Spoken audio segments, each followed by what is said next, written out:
winner-take-all game with the #2 seed, the Oklahoma Sooners, trying to take out the top seed in the regional and the #2 national seed, Georgia Tech Yellow Jackets.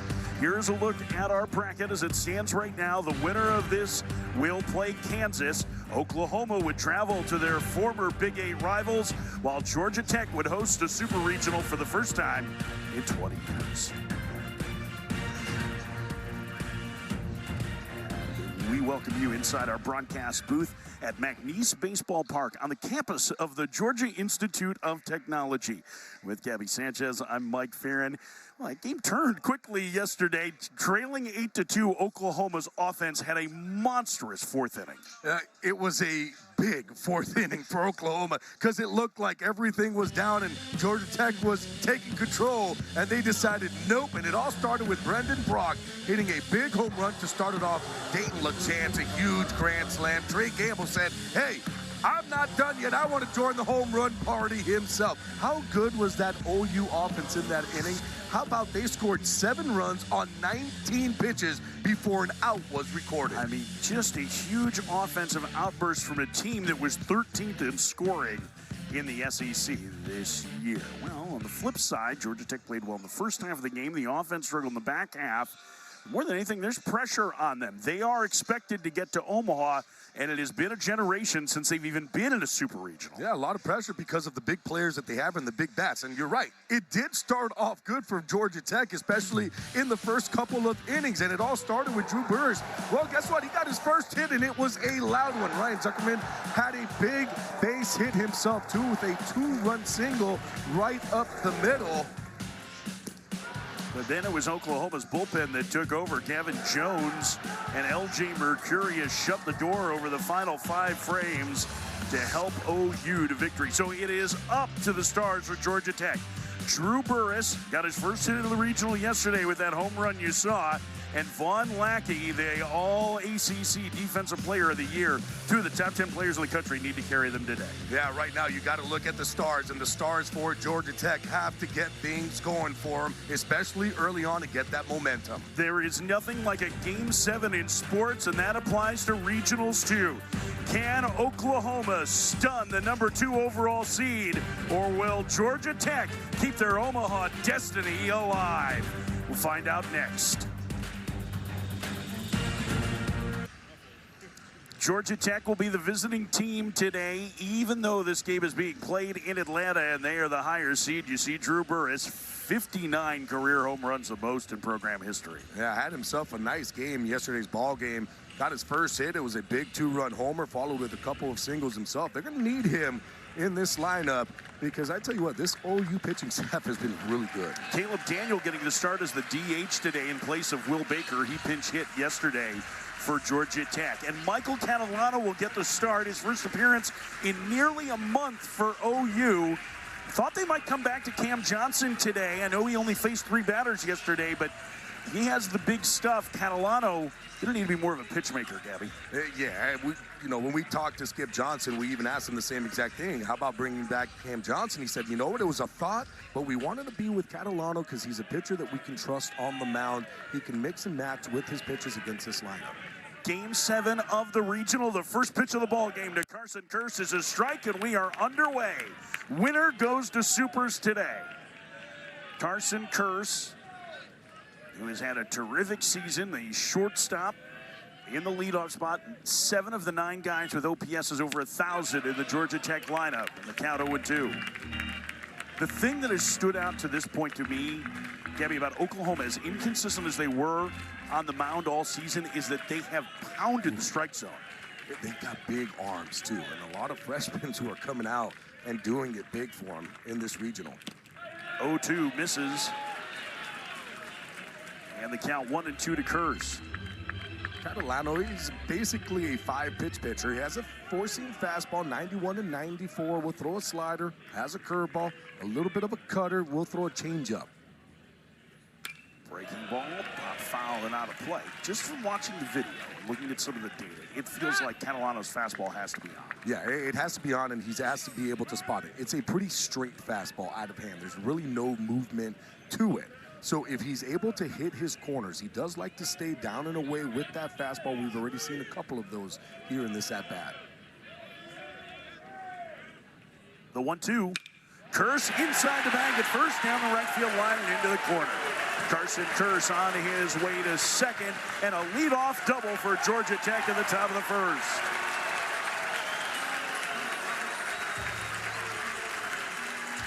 And if you're Georgia Tech, that's exactly what you wanted out of Carson Kearse.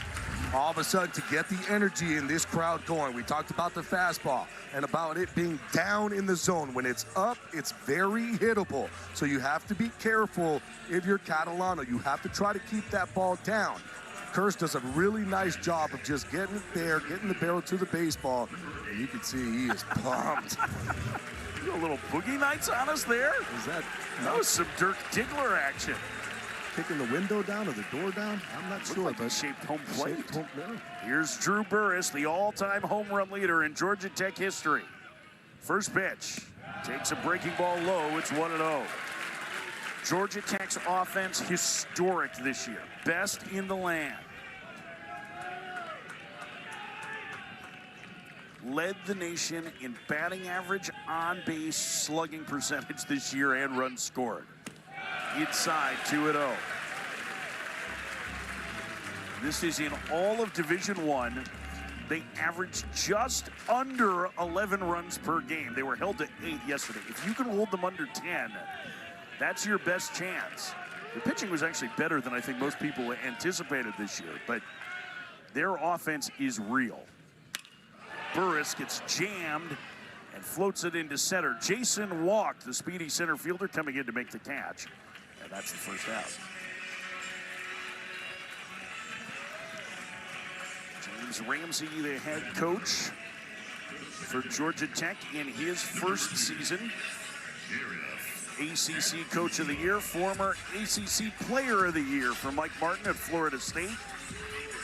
He was the recruiting coordinator and associate head coach that built this program under the great Danny Hall, who retired after last year. These are his players, even though it is his first year as a head coach, including this one, the transfer from Cal, Jaron Advincula.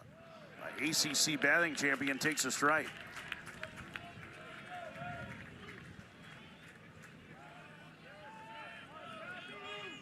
When the Stars are at the plate for Georgia Tech, it is golf course quiet in here.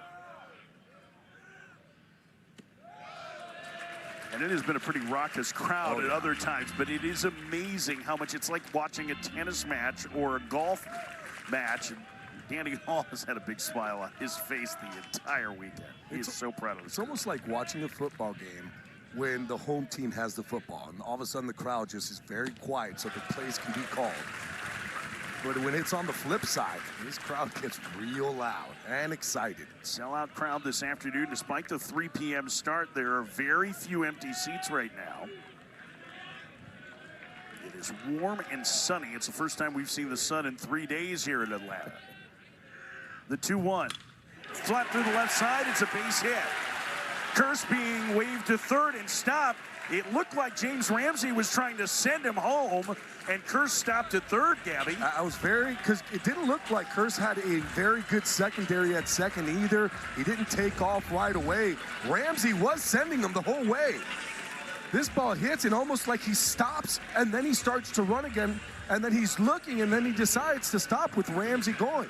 As a base runner, I like that he's picking it up, but you got to look at your third base coach and realize if he's sending you, you got to be going secondary too. You take your big secondary, you see where that defense is, you would have been able to have a better jump and be able to score on that. Brendan Brock, the left fielder for Oklahoma, is actually a catcher by trade and has a better caught stealing percentage than their regular catcher, Dayton LeChant. So I wonder if that was in Kearse's mind from the pregame scouting report.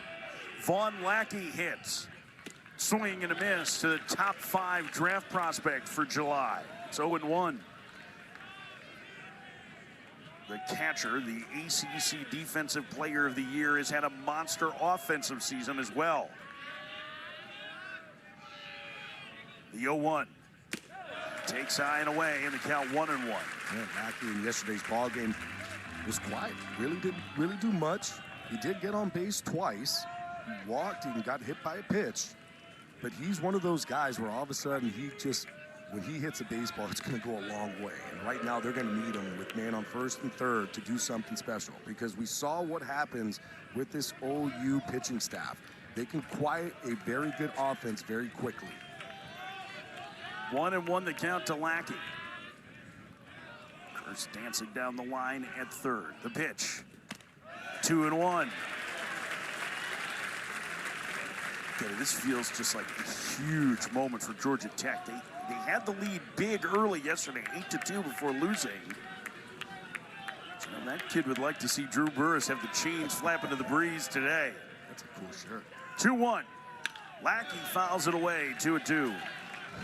This is a pair of home runs he hit in regional. I mean, watch this one. Yeah, that was I think gone. he knew it. And then this one, he definitely knew it. 456 on the first, 468 on the second. Those are the two longest home runs of the year for Georgia Tech. 2-2. Bouncer to short, that could be two. Willits gives ground to second for one. The relay to first, in time to get Lackey. A 6-4-3 double play, and Catalano gets out of the first. Georgia Tech had him at the corners with one out, but Catalano gets him to roll it up. Yeah, really nice job by Willits, playing it back, getting it over to Branch, to Tockey to finish the double play. No score, bottom of the first. The Oklahoma Sooners had their best offensive day of the year yesterday. Brendan Brock, boy, his tools are loud. And the fact that that athlete can catch too, really fun name to keep an eye on in July. Yeah, he showed off the power in yesterday's ball game. 2 home run day really propelled OU in that ball game. Jump starter there, 8-run fourth inning that led to the comeback victory. Down 8-2 at the point. Carson Ballard is going to make the start for Georgia Tech. He started the opener against UIC in this regional, but threw just 59 pitches in 4 innings, and so they bring him back. Gabby, Ballard has a lot of pitches that he throws for strikes. The biggest thing is, how is Georgia Tech going to piece this together? Because they have not used their relief ace, Mason Patel, at all in this regional. Yeah, you're going to see Mason Patel here at some point in this ball game. For me, it's going to be how long Ballard can go. You talked about it. Throws a lot of strikes. He's only walked 16 guys in 45 2/3 innings of work. So he's going to be around the strike zone. Remember, too, this OU offense, they're chaotic. They're going to go out there. It's going to be a lot of bunts. They're trying to get on base. They're trying to steal. Ballard is going to have to do a good job of making his pitches and making sure that he's able to control the running game.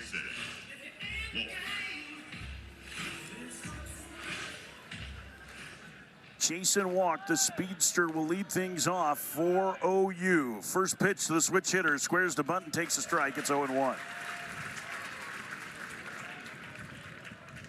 Walk had a home run in OU's win over the Citadel to put them in the regional final. Leadoff homer in that game. Takes a strike, it's 0-2. OU played 4 games in the span of 36 hours. They won 3 of them just to get to this point. Here's the 0-2. And a roller to the right side. Glove by Schmidt. He'll have to take it to the bag himself and gets there in time to retire Walk. 1 out. Oklahoma led by the great Skip Johnson in his 9th year as the head coach of the Sooners. He's the national runner-up in 2022 when they lost to Ole Miss. Longtime pitching coach, the great Augie Garrido at Texas. Head coach at Navarro Junior College, one of the great pitching minds in baseball. Skip uses the data, but his entire mind is a database. Camden Johnson hooks one down the right field line in the corner, and it's a foul ball. A foul ball off the bat of Camden Johnson. And it's 0-1.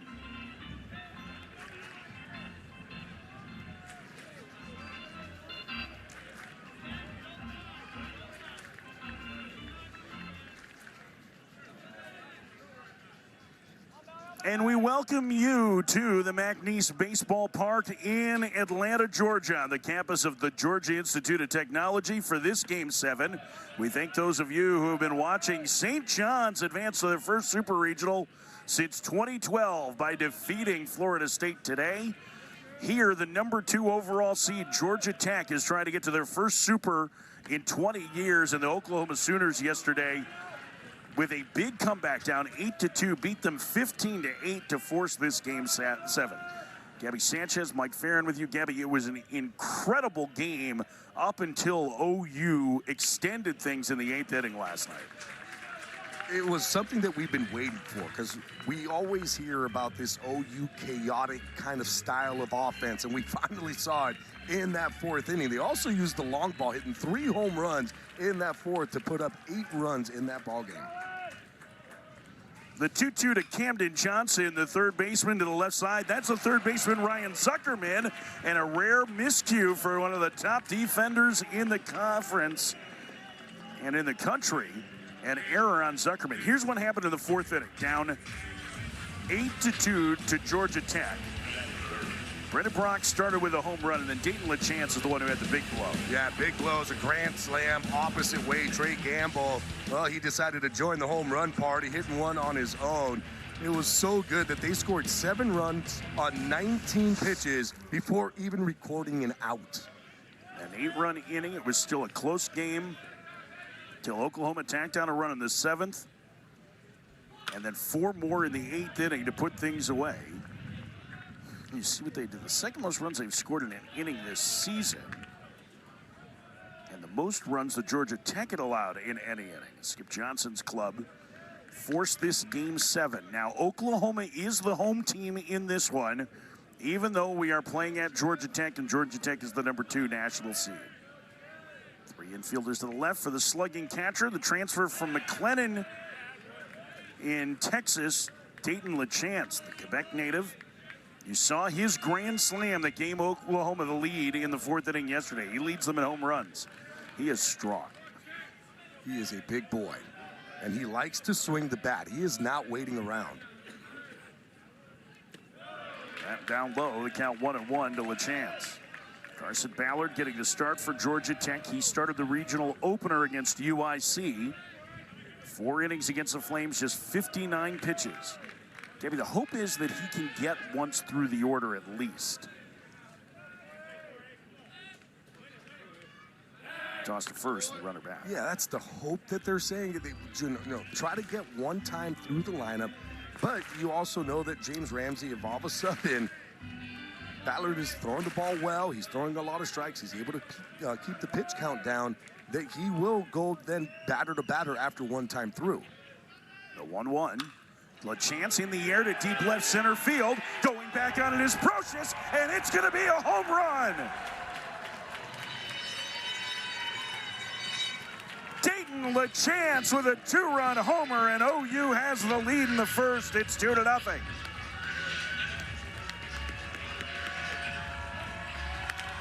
Boy, Dayton LaChance with his 14th home run of the season did not miss any bit of that fastball. This is exactly what OU wanted. Get on the board quick. It's a fastball. It's coming back into the barrel. It left the bat at 110 miles an hour, goes 443 feet. 2-0 Oklahoma, and Jackson Willits, the shortstop, bats. You see what Oklahoma did in the regular season. 10 home runs. This is the 3rd time that they've played Georgia Tech. 7 of them are against the Yellow Jackets. James Ramsey club is going to have to come from behind today. Jackson Willits, the junior shortstop, waits, and he lines that one into center field, and it'll get down for a base hit. And the hit parade continuing for Oklahoma here in the 1st inning. You know, ahead of that LaChance homer, Gabby, a rare error by Ryan Zuckerman, the 3rd baseman, having to play over in the shortstop position.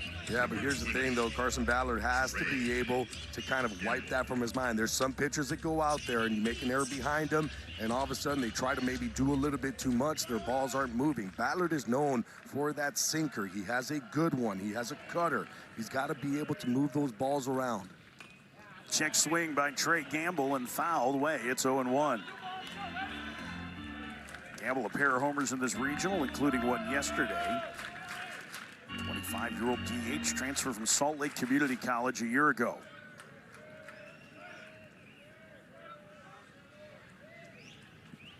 Outside, 1-1. Let's go back and look at that error, Gabby. What do you see with this? You know what? I just think he missed it. He was coming in exactly how he was supposed to. That ball's coming up, and he just whiffed at it. He did everything he was supposed to. I don't think he needed to really rush that much for it.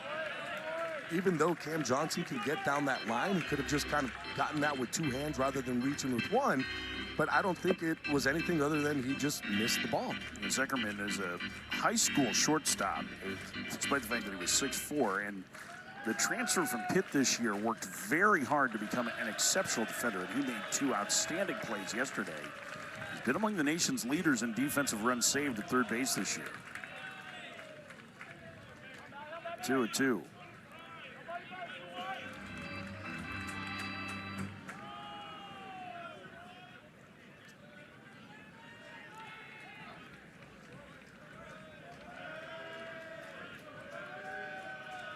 The 2-2. Lined into right field. It's another base hit. Willits will stop at second. And Oklahoma putting together a big rally here in the first. And right now, Oklahoma is just all over Ballard. Every single one of these pitches are left either middle or up. He has to be able to get these pitches down because Oklahoma is not missing any barrels at this moment. Brendan Brock, a pair of home runs yesterday in the Game 6 win. Bouncer foul, it's 0-1. Ballard is not a big ground ball guy in general, and especially not against righties. Of course, then again, Catalano wasn't either. Right. He gave a ridiculous amount of fly balls to right-handers during the season. He got a huge double play to get out of the first for Oklahoma. He's able to get righties to hit the ball on the ground when he's throwing the sinker into him. And he does here. The short. Advincula to first, not in time. Just too far to go, I think, on the throw from Curse, and Advincula couldn't get much on it. On the pivot. Not only that either, Brock can move it down that first base line. Here's the ground ball to Curse. Does a nice job of getting there and getting it out of his glove quickly. Advincula gets it out, throws over to first, but to me, this is just, Brendan Brock is just really fast getting down that line. He might be a catcher, but he's athletic enough to play left field. He can play catcher. He can fly around those bases. It's a good point. He does have 26 stolen bases on the year, 29 attempts. Deshaun Harris can also fly. He fouls the first pitch back. It's 0-1. That's one of the things that we've seen with this OU offense. Every single one of these guys can pick them up and put them down that first base line. The ground ball was hit 100 miles an hour. Yeah. Short. It was hit hard. 0-1 to Harris. The speedster waits and takes outside. Count 1-1. Deshaun Harris had a huge base running play in the 8-run fourth inning we've been talking about on an infield single. Off the bat of Dayton Tockey, the ball, nobody was covering third base with an overshift on it, and he raced to the bag. And that was one of those moments where it felt like the momentum was really building for Oklahoma, and they kept capitalizing and capitalizing all inning long.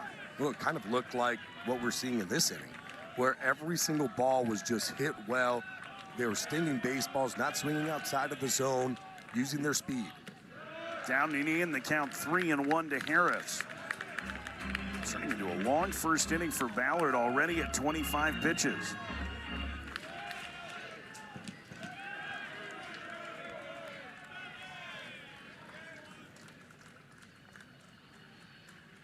Back through the middle, a base hit for Harris. Willits scores. It's 3-0 OU in the first.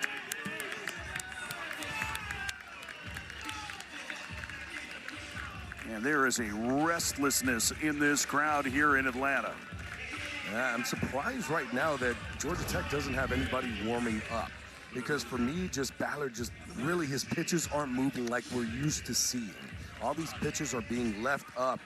And right now, Oklahoma, they're feeling it. They're hot. Everybody in that lineup is wanting to get a bat, and this is really smart here by Matt Taylor to go out, one, to stop momentum, right? And then to go talk to your pitcher and see what's going on and give him a little bit of a breather. Matt Taylor, hired last year as a pitching coach at Georgia Tech. He has been a big difference maker for their pitching staff. Came out of the Braves organization and then at Georgia State before coming here. He is a really bright, data-driven pitching mind.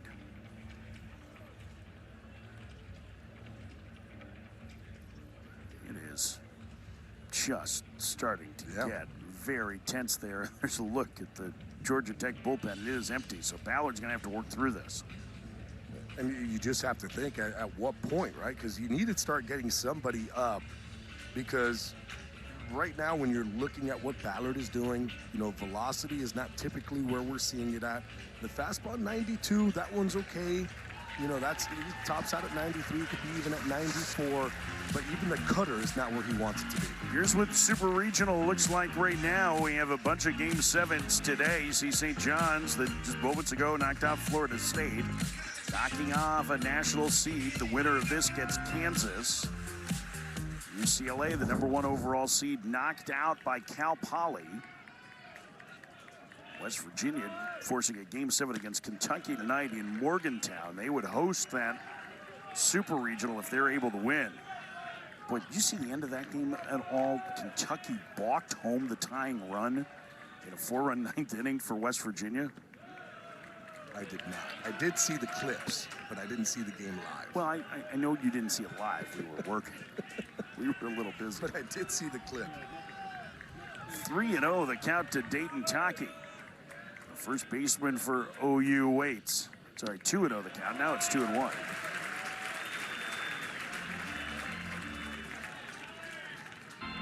Here's Dayton Tockey's mom. He's brought back out some of the personalized shirts. Gilpin, she's one of the big stars of this regional. She's got a lot of response from home. She's been into every pitch. I can't believe she's sitting down. She's usually pacing right above the dugout, but she's feeling comfortable right now. Must be a 3-run first that did it. Tockey bounces it foul. This could be Dayton's final games as a baseball player, so she is living every moment of it. Now the fans getting to the feet, trying to encourage Ballard to get through this lengthy first inning.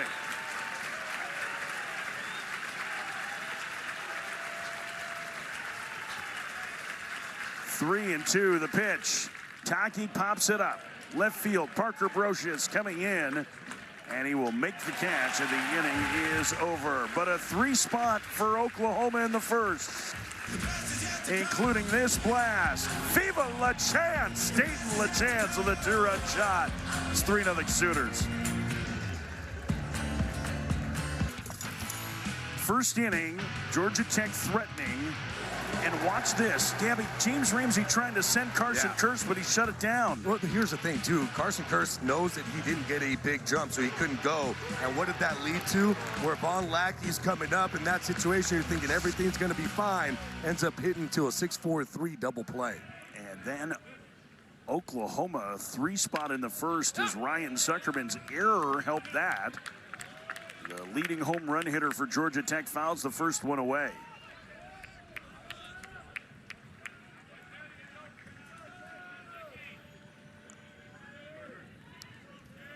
Here's the 0-1. Fouled away. And the count another get 2.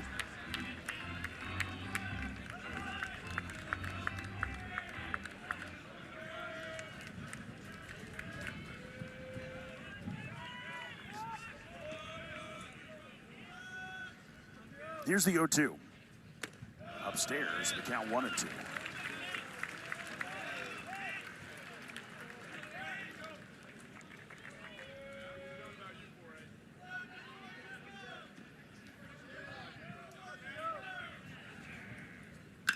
And Zuckerman lines it just foul down the left field line.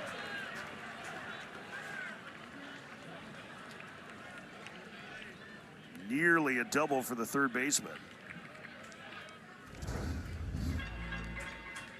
How close is it? Ooh. Not very far away from being double down that left field line. Now for me, this is a huge one for Catalano. Needs to have that shutdown inning for OU.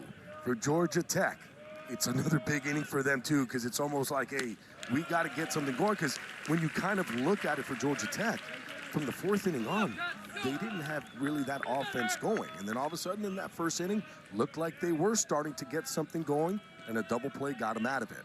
It just feels like right now all the breaks are going Oklahoma's way. Zuckerman fouls it away.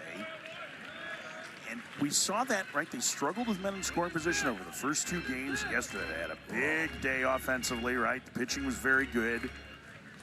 And you keep riding those breaks as long as you can. When it flips, if it flips, it tends to flip hard. And that's kind of what happened to Georgia Tech yesterday.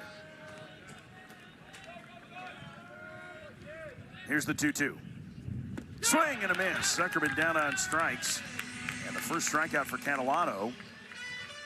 That'll bring up Alex Hernandez, who has had a huge regional for Georgia Tech so far. This yesterday, his fourth home run of the regionals. He has knocked in 13 runs. Crazy to think too, because in the basically middle part of the season on, his numbers were going down. Got into regional, and all of a sudden, boy, he has picked it up. First pitch misses low to Hernandez. It's 1-0.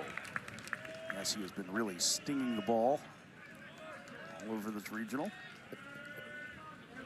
I mean, even Buzz put his hands on that one. I don't blame him. Here's the 1-0. A strike on the inside corner. It's 1-1. Every pitch that Catalano's landing in the zone, it seems like his confidence is growing too. I mean, that's going to happen too when all of a sudden your offense is putting up the numbers that they've been putting up the last couple days.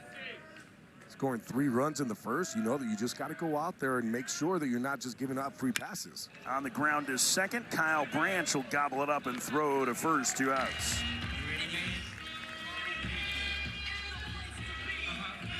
ESPN is the home for the NCAA College Baseball Regionals. For around-the-clock multi-game coverage, you can scan the QR code on the screen. ESPN Plus subscribers can access expanded coverage with Squeeze Play, the best way to watch regionals, including the regional finals today. Chris Budden on the desk now. Matt Schick will be in with Mike Rooney and Chris Burke this evening, as we have a very, very busy Monday. First pitch misses low to Kent Schmidt. Last year's ACC batting champion, transfer from Georgia Southern. This time early this year, yesterday, flied out to the warning track and left twice. They were both good swings, and Schmidt feels like a guy maybe getting close to locking in. Down low, 2-0. Somebody at the bottom part of this lineup is going to have to for Georgia Tech. I mean, that's what we've been seeing all season long. That it doesn't matter where they are in the lineup, they're able to beat you. They're able to put the ball over the fence. And Schmidt in yesterday's ballgame, you talked about it. He had a couple balls out about 98, 99 miles an hour. Opposite way, just didn't have enough, but you could see that the swing is there, and he is just a tick off right now, trying to get right back on it. 2-1 the count.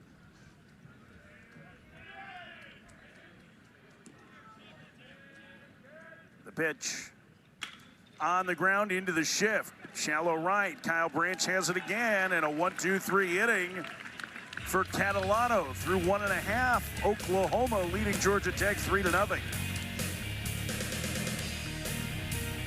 Ballpark in Atlanta, OU with a 3-0 lead as they come to bat in the bottom of the second, and already out of the pen after an inning for Georgia Tech, their relief ace, Mason Patel. One of the best relief pitchers in the country over the last 2 seasons. Just really good at being able to move the ball around. An excellent changeup. But what he does best is just basically attacks hitters, and he attacks the corners. So that's what I can expect out of him. And there's a reason why they're bringing him in. For me, just Ballard today didn't have it, and that happens sometimes when you're a pitcher. You come out, you got thrown a couple days ago, your stuff is not going to be as sharp.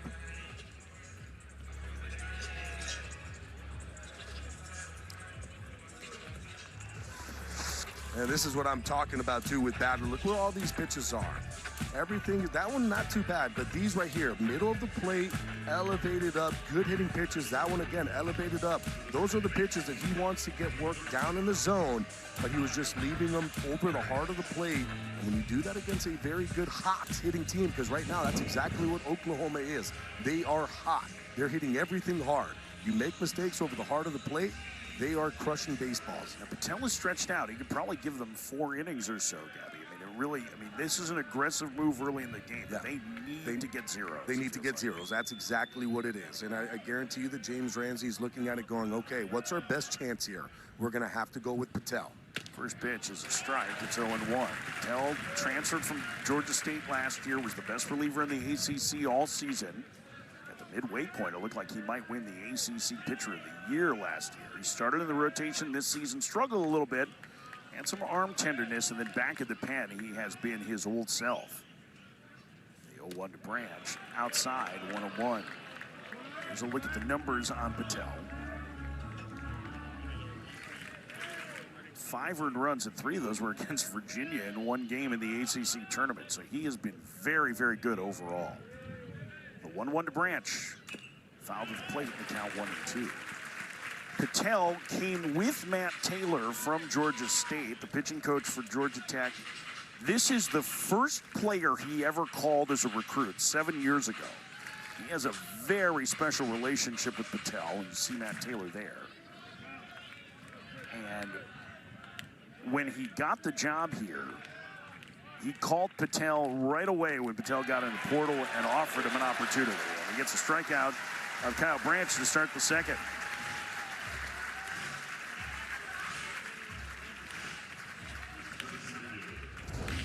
And this is Patel's pitch. It's the changeup. We talked about it. It's a really good one.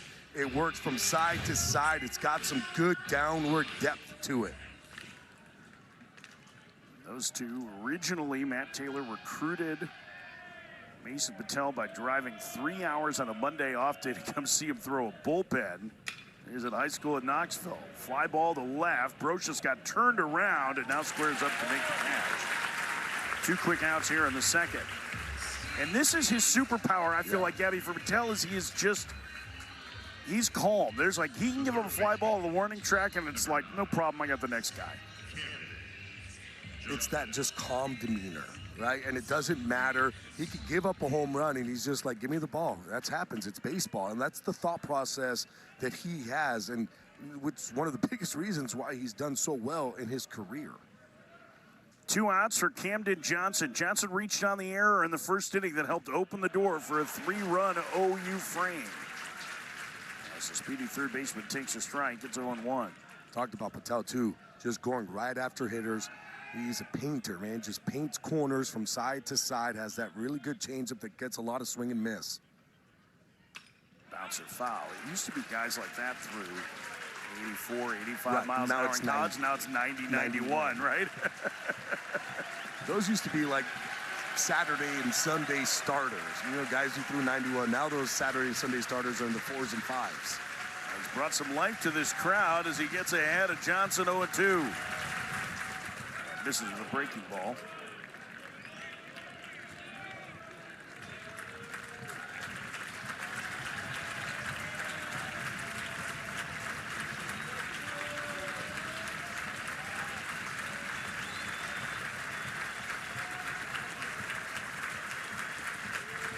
Here comes the 1-2 to Johnson. Called, strike 3, inning over. Mason Patel perfect in the second to the third. It's 3-0 Oklahoma, winner to Super Regionals. Colby Branch, brother of Kyle Branch, the starting second baseman for OU. And the sophomore's family is here. There's his brother, fresh off their regional win, and there's his mom, Carrie. Having a conversation. So the Branches have been going back and forth between Atlanta and Athens. Carrie and Rusty Branch, they have an apartment in Athens that they have rented for the year. They've been traveling back and forth watching both of the boys play. You see Trey Phelps with the sunglasses on, the Georgia Star, who came with his teammate to watch a little Super Regional baseball today. The biggest chain I've ever seen on a human being. Does he play with that in the game? No, he doesn't. I mean, he does play with chains. Impressive. Trey Phelps is just an absolute joy to be around. Like, he is the biggest personality. I know he has rubbed some opponents the wrong way over the years. He got ejected yesterday, a controversial move, but really loves baseball. I mean, he was a guy that played a ton of baseball growing up. But anyway, the Branches have been going back and forth, and they had a plan that they had set out to try and make sure they could see both boys play. And it worked out with OU winning yesterday. As Brocious fouls it down, that they could be here for Game 7 of Regional, hoping to send two sons to Supers. That would really be tough. Well, here's the real challenge for them. Their third oldest, Carson, made it to the Texas State Finals this weekend in baseball. And I had asked Rusty, are you guys planning to go back? And he said, well, let's put it this way. If the Texas State champions are going to play the international champions in Omaha, then we would go. But next weekend, we are going to be wherever we feel like has the best chance to get us to Omaha. So I think there's a good chance that they'll be back at Athens. And who knows, maybe they'll split up. If OU advances, they can go to Lawrence and take on Kansas. Trey Phelps will not play in Game 1 of that Super Regional after the ejection yesterday. But I saw that one, too. What'd you think about it? To be honest with you, I feel like you got to let the kids be kids and play and have fun. I don't think he was doing anything mean. He was pointing to his family. Yeah, but the Liberty players thought he was playing at that. I get it, but for me, an umpire, you kind of have to look at the moment and see what's going on. And I feel like, unfortunate for him, he ends up getting thrown out and he's going to have to miss a Super game. Wes Johnson, who's head coach, also ejected. I felt the same way you did. I think that there's, I mean, listen, I was in Athens last year with most of our crew, and there was some heatedness after Georgia get home runs. They play with a flair and I would say a confidence, right, that involved bat flipping and a lot of dancing around the bases. Phelps' home run trot yesterday was pretty great. He was doing something at every base. He all but cartwheeled home. Down low, the count goes full to Parker Brocious. But I agree with you. I think yesterday we saw a great example of it, right? Brian Marine, the home plate umpire, had a chance to throw Trey Gamble out of the game after an argument, but he held back and he let the players play, and I think he deserves credit for that. Yeah, I agree. Big at bat here for Brocious to start the third with Georgia Tech down 3-0. And Parker Brocious, who's been one of the big stars of the postseason for Georgia Tech, draws a leadoff walk. The NCAA Super Regional coverage continues Friday across ESPN, ESPN2, and ESPN Plus. For more information, visit ncaa.com, the home for all NCAA championships.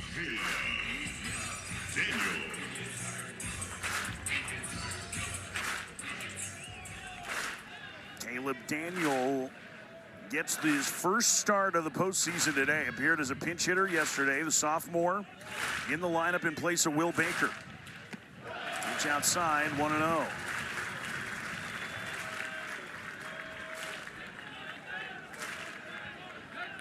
Georgia Tech has had trouble cashing in leadoff walks of late.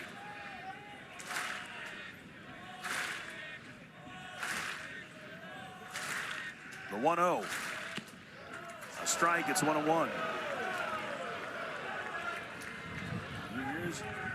that is incredible. Just 7 innings without a run. That's their longest streak of the season.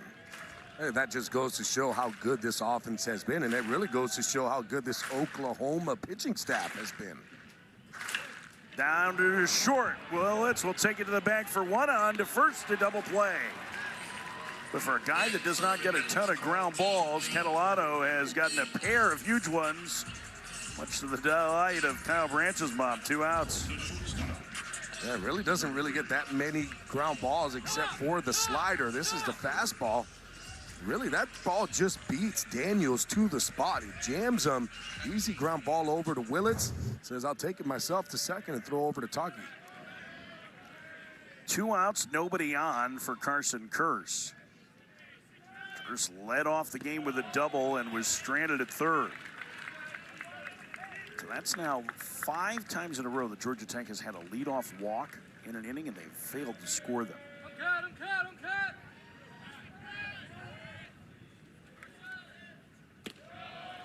Down low to Curse, 2-0.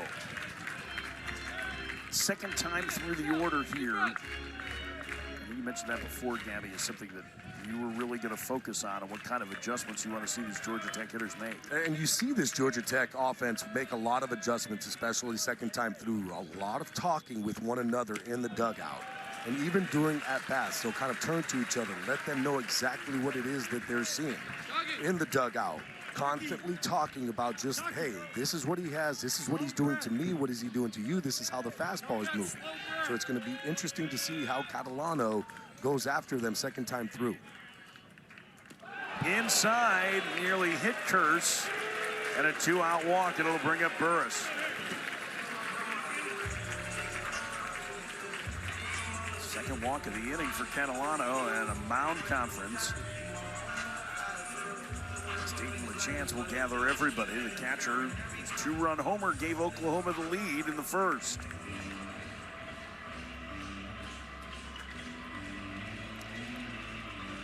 Drew Burris had his first hit of the regional yesterday, a 2-run shot to left. He's got a lot of fans here in the stands. The captain of this team. No one has hit more home runs in Georgia Tech history. They could use some sort of spark offensively. Yeah. They're the best two-strike hitting team in the country. They've been the best at knocking in runs with 2 outs. Burris takes the ball low, 1-0. And one of the things that Burris has done here in this regional, too, is very good patience at the plate. He's going to swing hard. If he gets a pitch that he feels like he can handle, he's going to be swinging hard at it, but he hasn't been swinging out of the zone. Swing and a miss. There he swung hard. The count 1-1. Boy, I wish we had the bat speed on this thing. Because he swings hard. I would say the bat speed is good. It's very good. I think to your point, though, more walks than strikeouts for the power hitter this year. And he swings and hits one high in the air to center field. Jason Walk going back. He's looking up. That ball is gone.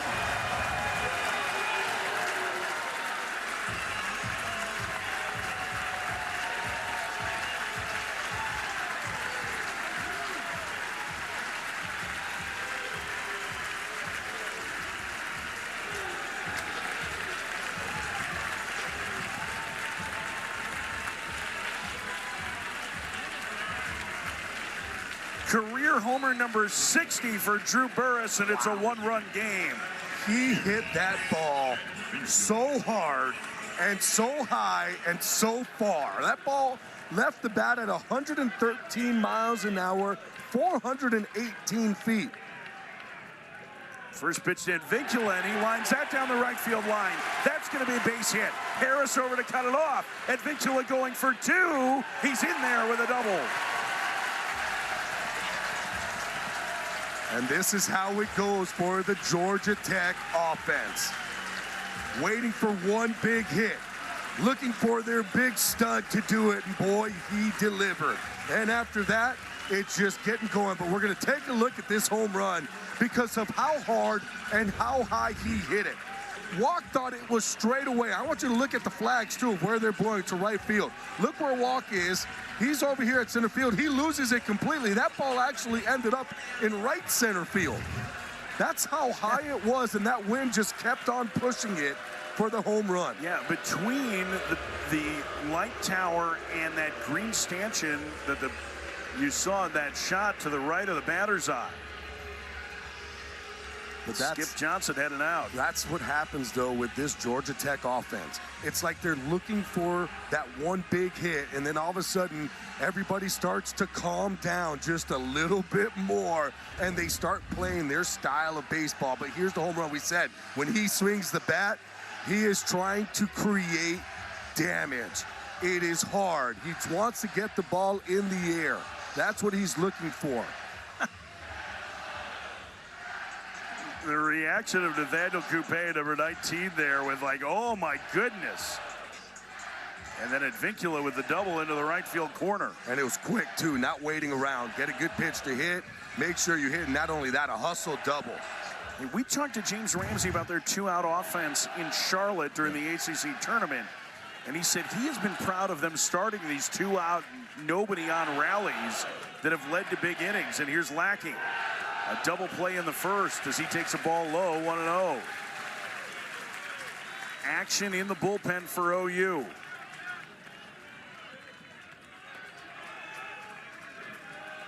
Tying run at second, 2 outs in the third.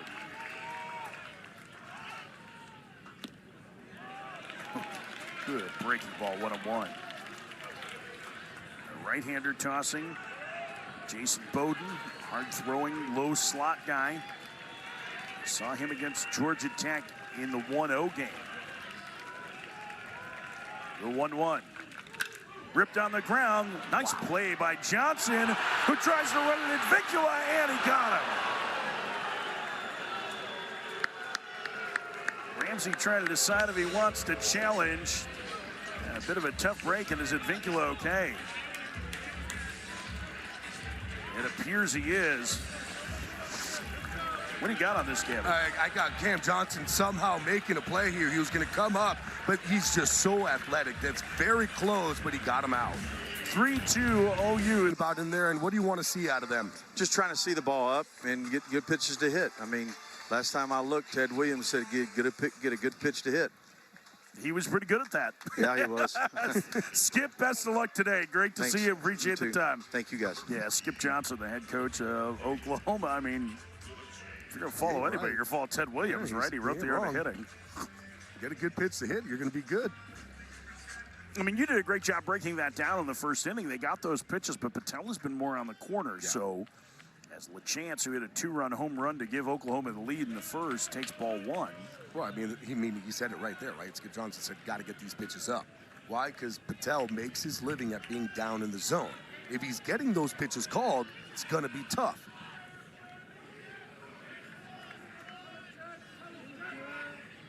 Jason Patel, the relief ace for Georgia Tech into the game. Last inning, misses away. It's 2-0. Here's how Oklahoma got the scoring started. Wow, that ball was launched. That is a big man with a bat, and boy, when he makes contact, it can go a long way. A chance ahead, 2-0. And he rolls into the shift.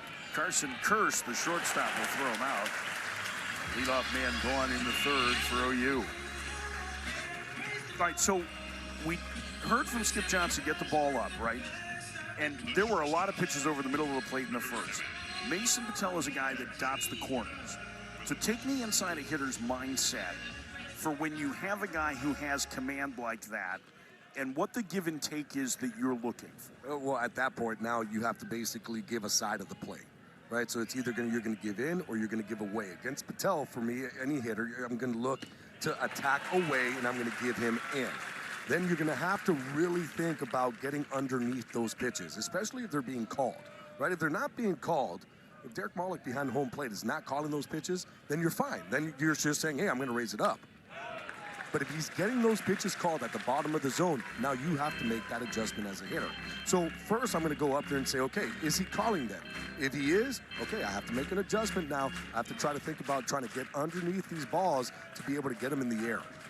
Jackson Willits behind 0-2. Goes down on strikes. Patel set down all 5 that he's faced so far, 2 outs. And this is the thing with Patel. I mean, he can go side to side. It's the changeup again. The changeup is his pitch. It's good. A lot of movement to it. He can throw it in. He can throw it away. He has a lot of control. He does have a fastball that's 91, 92. So think it's a 10-mile-an-hour difference between the fastball and the changeup. Trey Gamble hits, swings, and misses a changeup there. It's 0-1. Actually, that may have been a breaking ball now that I think of it. It's yeah, he'll throw like a little cutter or a slider? Yeah, he'll throw a slider to lefties.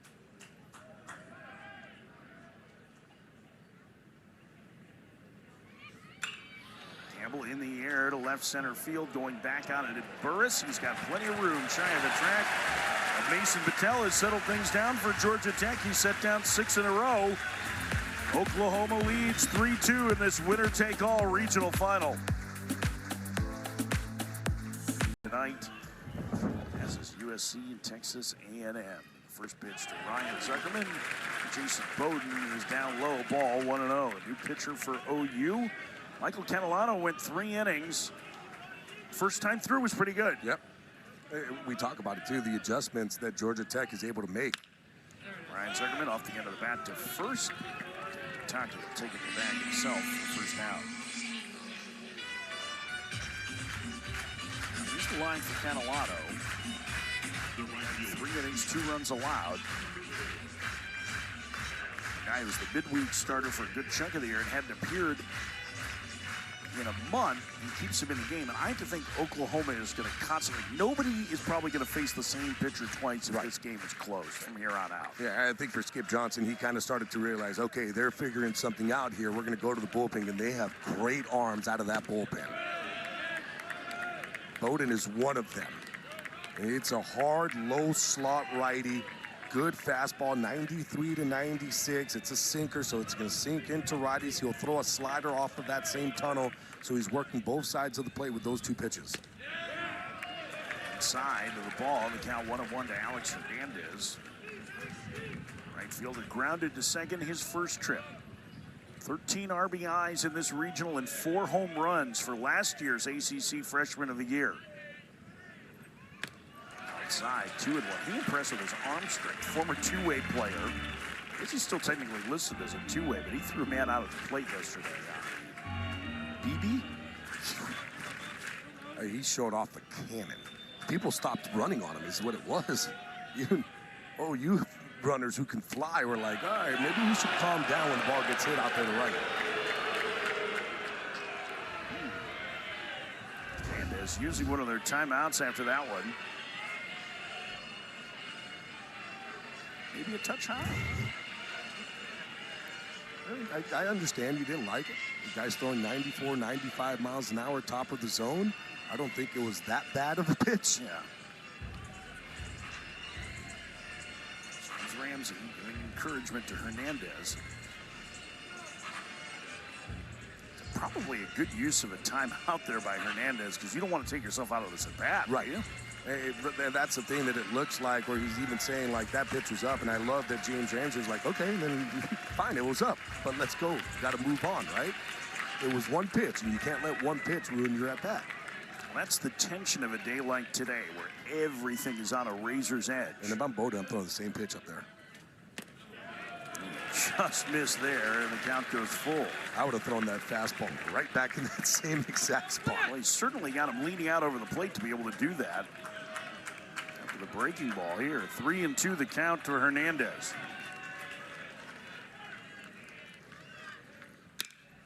Bouncer to third. Camden Johnson will throw him out, 2 outs.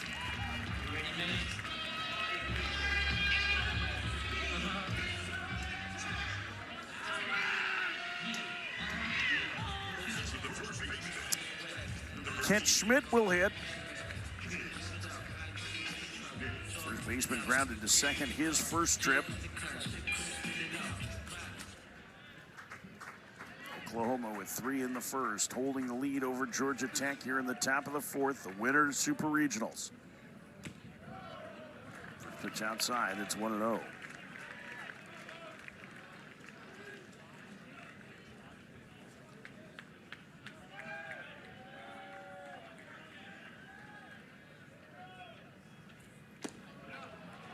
I'm not sure that I've ever heard another baseball park as intensely quiet as this one gets on every pitch. Like this feels like home run race stuff, like when Judge was chasing 60, or like McGuire Sosa when there's a hush. He's trying to build up that excitement. But yeah, I mean, it's crazy how all of a sudden when Georgia Tech is hitting, I mean, this place is packed. Standing room only. Everybody's into this ball game. Bouncer to the right side and right to Kyle Branch. And a 1-2-3 inning. For bottom of the 4th inning, Oklahoma leading Georgia Tech 3-2. We're joined now by James Ramsey, the head coach of the Yellow Jackets. And James, you had a good conference there with Alex Hernandez when he took the timeout. What was the message to him in that? Yeah, just one pitch at a time. I think that's the thing is when you got guys that are running it east-west and balls clip the zone and, you just feel like you need a little bit of a reset in this pitch clock era. I think, he just needed a little bit of a reset, got back in the at-bat. I think that's what it's all about for us is just continuing to stay one pitch at a time on both sides of the ball. James, you have Mason Patel out there. Probably didn't want to bring him in that early. But what can we expect out of him? Is it going to be just go until he can't? Yeah, he's going to go all the way, man. I think, if he goes the rest of the game, I wouldn't be shocked. If we got to go to get somebody else, I mean, we trust the guys that are down there as well. James, we appreciate the time. Best of luck this afternoon. Appreciate it, guys. Go Jackets. Game 7 of the regional. We were talking to him in the break a little bit about the intensity on the field. He's like, yeah, man, I feel like it's good. That's the fun part, right? Is the intense part of competition. Yep. Brendan Brock will lead things off against Mason Patel. First pitch. This is 1-0.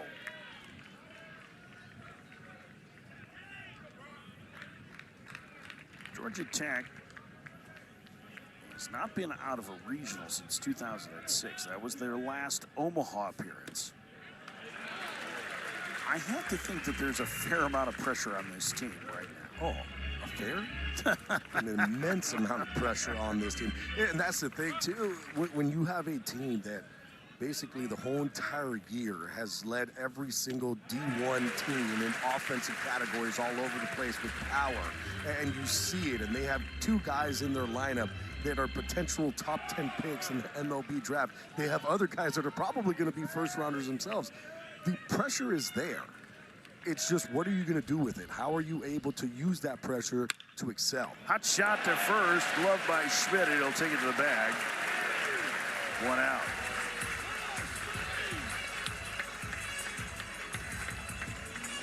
That'll bring up Desan Harris. Patel set down all 7 that he's faced. Drew Burris has Georgia Tech back in this game. The 2-run homer, Von Lackey. Hitless so far today. We talked about the Stars at the outset. They need to perform. So far, one of them has come up with a big hit for Georgia Tech to get some life back into this crowd. Camper foul, 0-1.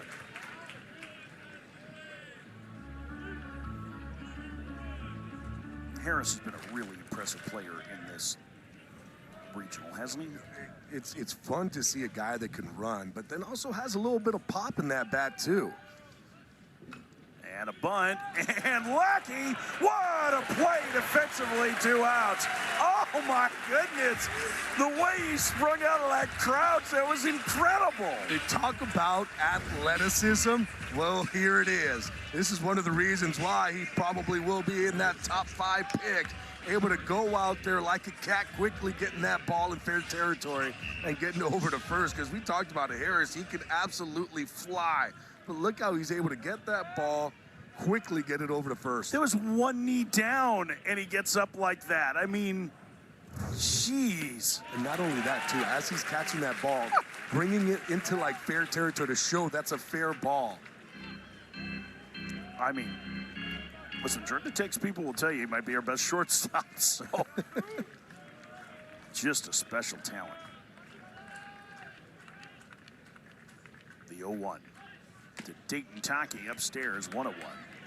We were talking to the coaches from the other teams, and unprovoked, everybody has brought up Von Lackey, and it's been, that guy's really good. One coach here in this tournament said that might be the best catcher I've ever seen in college. 1-2. That one, I mean, the athleticism, bat-to-ball skills, the power, the arm strength. I mean, he has it all. And usually you don't really say, like, oh, that catcher's a 5-tool player. This catcher's a 5-tool player. Tockey hooks one down the right field line in the corner, and it's foul.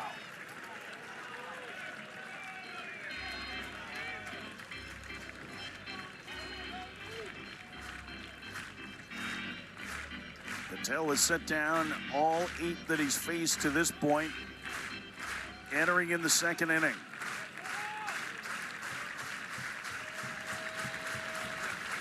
The 1-2 just missed. Very good call by Mullen. Mullen behind home plate. This pitch is down. Lackey does a good job of receiving, so everybody thinks that it's a strike, but he's able to get that pitch and bring it up. 2-2. And the count is full.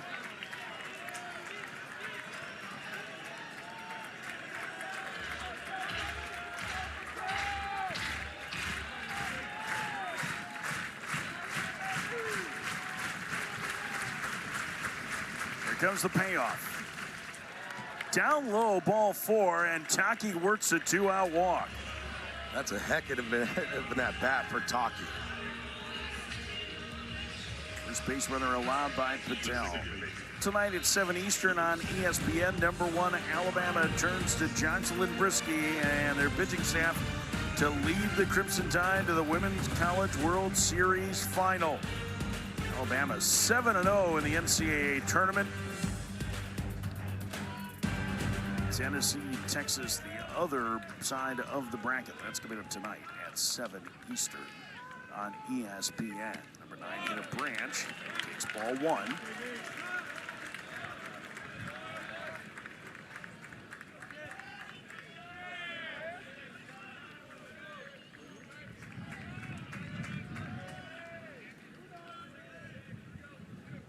Here's the set. One misses high to count 2-0 after setting down the first 8. Now all of a sudden the plate's starting to jump around a little bit on Mason Patel. And Branch has just 3 homers in the year. Is at a great hitter's count here. He's going to be looking for that fastball. Patel does like throwing his changeup though when he's behind in counts. 3-0. He's not feeling it. The last thing that you want to do if you're Mason Patel, one, you look at the pitch count at 33, which he's actually right where he needs to be. But the longer that this inning goes, the more it's going to favor Oklahoma. Now, if you're Oklahoma right here in this situation, you're going to go ahead and you're going to take a pitch. You want him to throw.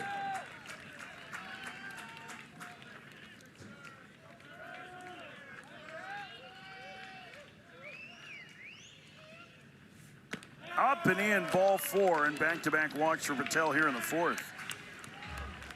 This is something you don't really see out of Mason Patel. Doesn't really walk guys. For the season, that was walk number 14 in 39 innings. Not a big walk guy, so this is why you're seeing everybody kind of come in together, see what's going on over there with Mason Patel, just kind of giving them words of encouragement. Give him a little bit of a breather here.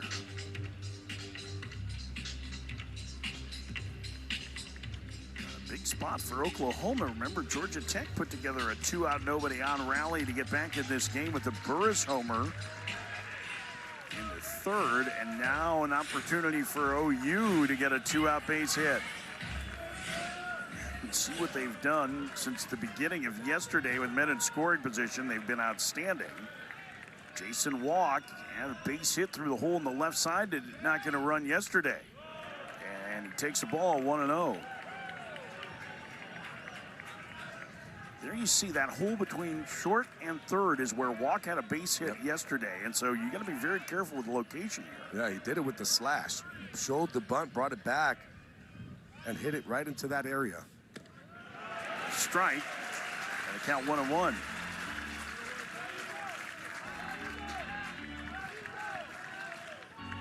Patel had thrown 8 straight out of the zone before that pitch. 1-1 the count. Tockey at second. Does not have blazing speed. Branch runs well at first. The pitch. Into center field, coming on Burris. He'll make the head-high catch, and the inning is over. Oklahoma threatens, but they leave a pair. To the 5th we go. OU leading Georgia Tech 3-2, winner to Supers. Well, one of these teams will continue their quest for the Men's College World Series in Omaha. The other will take an off-ramp off that road today. The winner gets Kansas. Will that be played at Hoagland Ballpark in Lawrence? Well, if OU wins, Georgia Tech wins, the Jayhawks will be coming here to take on the Yellow Jackets. 8-9-1 due for Georgia Tech here on this warm and breezy day in Atlanta. First pitch misses low to Parker Brocious. It's 1-0. Parker Brocious, too. A lot of these home runs that he has hit, it's going opposite way. And we're looking at the flags right now, and they are howling down that right field line. And Brocious to right field, and he has tied the game.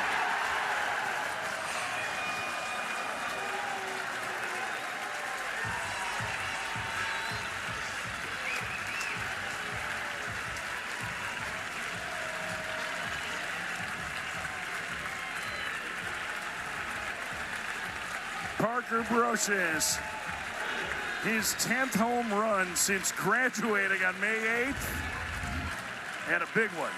Well, he talked about it. He likes going opposite field for the home run. And boy, he hit another one. Lets it get deep, shows off the opposite field power to tie this ball game up. Well, the only thing that can stop the fans here in Atlanta from chanting Parker Brocious is Caleb Daniels' walk-up music. And they've gone back-to-back, and Georgia Tech has the lead.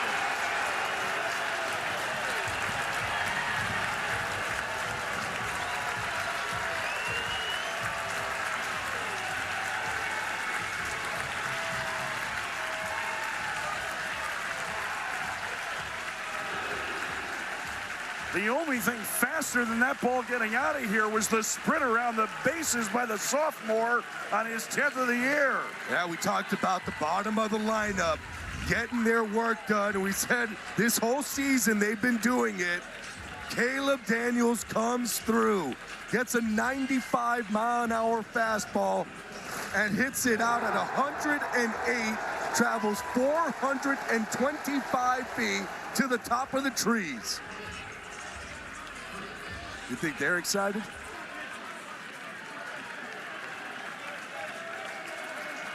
High fives all around and some life breathed into this ballpark, and has to be a huge tension release for Georgia Tech. I mean, since the 4th inning of yesterday, they have been battling and battling and battling to get back into ball games, and now they've taken the lead here in the 5th.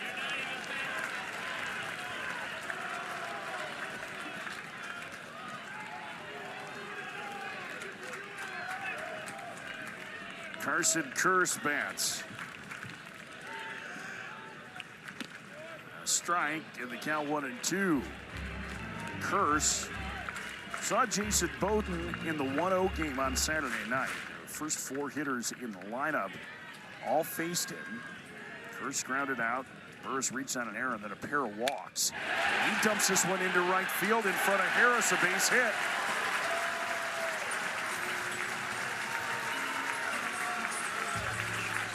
Even with that 7-inning slump that they had where they didn't score a run, this is what their offense has done through 3.5 games. Yeah, I mean, we talked about it. They've got a really good lineup top to bottom. They can hit homers. They like this ballpark. They love the crowd that's behind them. And remember, about half of those runs scored, the hits, the homers, were all against UIC in the first game, but still, average more than 8 runs a game to this point. Here's Burris. He's already homered once. Pitch outside, 1-0. And this is what we've seen when Georgia Tech gets going too, Gabby. It happens quick. It's homer, single, and generally in a span of 15 or 20 pitches, the number is very crooked on the scoreboard. So now Bowden is going to have to find a way to settle this down for OU. Strike, and it's 1-1. Hey, here's the thing, too. Bowden's a tough pitcher to face. I mean, his stuff's moving all over the place. He's got 95, 96 in the bag, has a very good slider playing off of it. It's not like they're doing it against somebody who can't throw. 1-2 count as that fastball came back to the corner against Burris. And this is where Bowden does need to kind of just settle in. Understand, hey, look, this is a park where the ball's going to fly out. They've noticed that, and it's helped them. He gets away from LeChance, and Curse in scoring position with nobody out in the 5th. A passed ball on Dayton LeChance.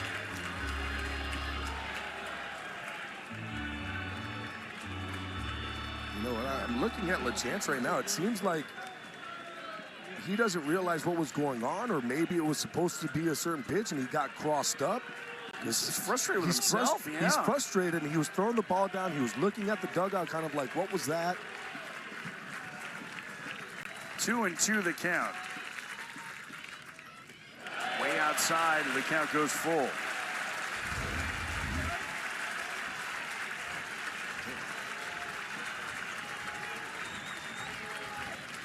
The pitch just didn't react the way he wanted it to, or thought it was going to. That's what it looks. It's almost like he thought that the ball cut on him. Swing and a miss. Burris down on strikes for the first out. Huge pitch from Bowden for a big first out. Yeah, this is what you talk about right now. If you're Bowden, it's about settling in, understanding, okay, that happened quick. Now can't afford to lose another one. And just going right after Drew Burris. That's just power against power.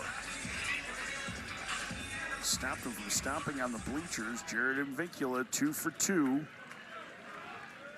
A single and a double for the second baseman. Popped up, foul territory, third base side, out of play. Oh, come on. You gotta make that play. Those are the ones that say baseball's easy. He's like, I had it in my hands, and then it hit him on his dome. Oh, man, something to work on in fall ball. The 0-1. Advincula to center, and there's walk to make the catch. 2 outs. Curse tags, but bluffs. And now Vaughn Lackey with a 2-out chance. Quiet the last 2 games. Vaughn Lackey, an opportunity here to tack on an insurance run. Georgia Tech on back-to-back homers from the 8 and 9 hitters. Brocious and Daniel have taken the lead here in the 5th.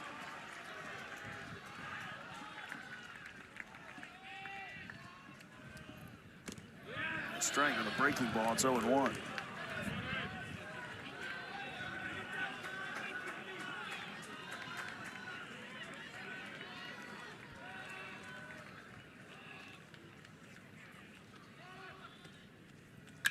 Ripped foul. He's starting to feel it, though, because that last at-bat that he grounded out to third left his bat at 106 miles an hour, I believe is what it was. So he's starting back to getting the barrel to baseball. He just hasn't gotten it elevated here, but remember, 2 long home runs already in this regional, the 2 longest of the year for Georgia Tech. Chased off the plate, and big strikeouts from Bowden, sandwiched around to fly out by Advincula to get out of the jam. But Georgia Tech gets the lead. Parker Brocious goes the other way. And Caleb Daniel, making his first start of the regional, has given the Yellow Jackets a 4-3 lead in this winner-take-all game. On the flats in Midtown Atlanta, Georgia Tech leading Oklahoma 4-3, the number 2 seed. Trying to get to their first super in a generation. 20 years since Georgia Tech has found their way into a super regional. Mason Patel continues. The relief ace entered in the second. You can see the difference. Carson Ballard struggled in the first, and since Patel's come in, nada for Oklahoma. Yeah, the first 8 batters, those were all Carson Ballard. The next one, yeah, that's been all Mason Patel. But now he's starting to work through the lineup for the second time here, Gabby, and I'm curious what you're looking for in adjustments for the OU hitters. I know we talked about this a little bit with their head coach Skip Johnson earlier, but now they've all seen Patel once. 2-1. I mean, they've done a good job, too, of trying to lay off the changeup and anything that's down. So, again, you're going to have to get him up in the zone. Because if you get that changeup up in the zone, it's not going to have that same action as when he's getting on top of it and it's working its way down. Swing and miss, 2-2. But that's the problem that you have when you're facing a guy like Patel. It's not overpowering stuff, But, I mean, he just knows where to work that ball. He's working in the corners. He's working it down. He does have enough on that fastball because of the changeup. Roller to the right side. Advincula has it and shovels to first. The leadoff man gone in the Oklahoma fifth. That brings up the biggest power threat in the OU lineup, Dayton LaChance. LaChance gave OU a 2-0 lead in the first with a long 2-run home run off the video board in left center field. He could shortchanging it because he went over it. I'm sorry, he went over it. A long home run over the video board. ESPNU regrets the error.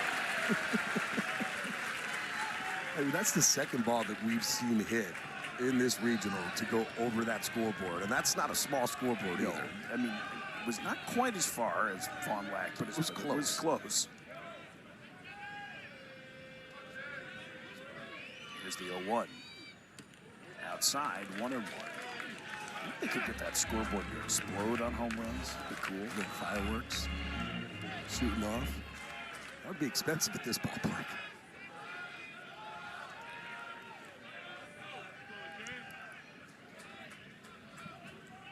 Here's the 1-1. Down low, 2-1. I don't understand why exploding scoreboards never came into vogue. White Sox have done it for 50 years. We could have one here. You know, when they started investing and renovating, which they want to do at this place, they can add fireworks to it. Yeah. Probably a good year not to do it. Their budget would have been. It would bankrupted the athletic department with all the home runs they hit. They would have had to be passing the hat around the fans.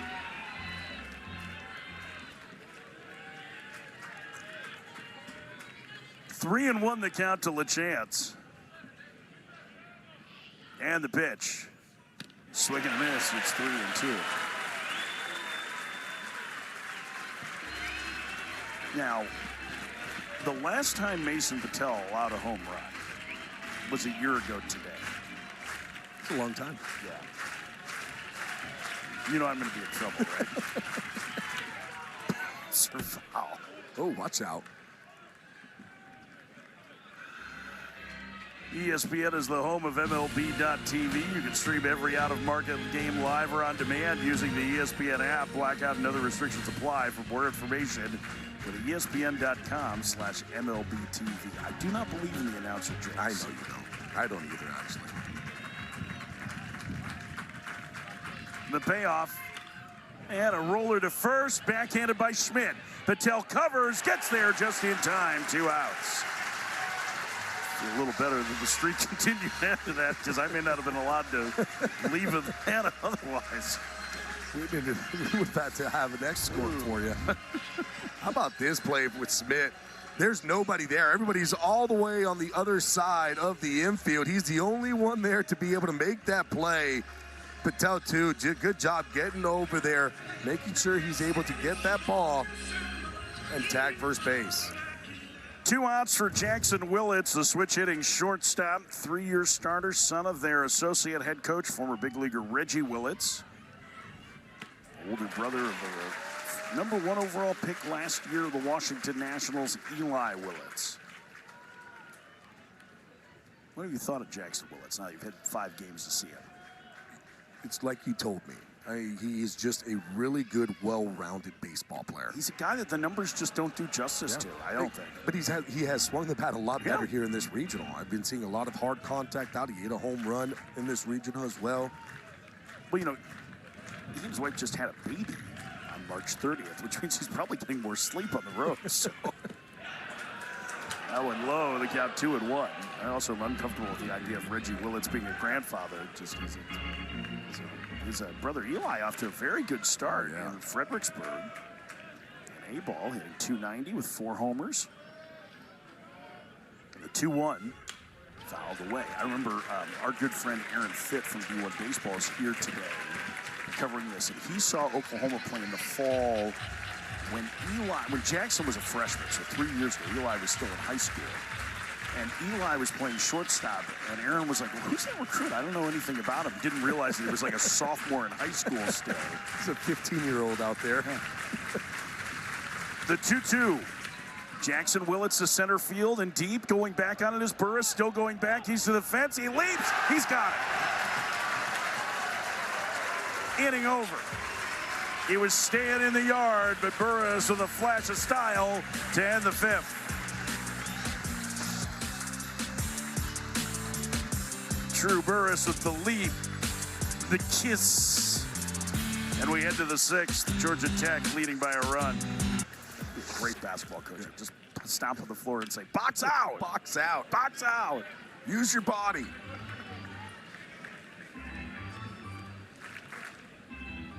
There's Burris.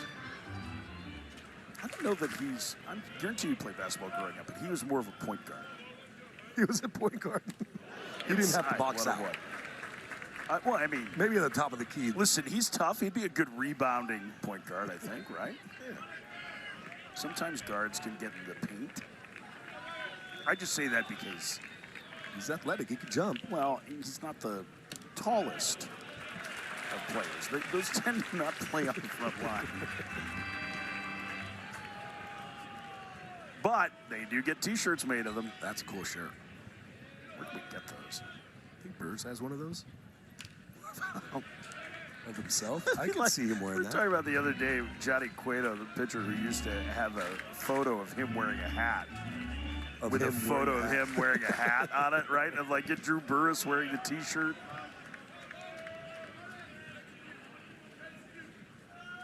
The 2-2. And the count full to Ryan Zuckerman. Leading home run hitter for Georgia Tech starts the sixth. They have a 4-3 lead, winner-take-all game. Good recovery in the last half inning by Jason Bowden after giving up back-to-back home runs. Get the next three hitters, and Zuckerman called out on strikes. A delayed call by our home plate umpire, Derek Mollica.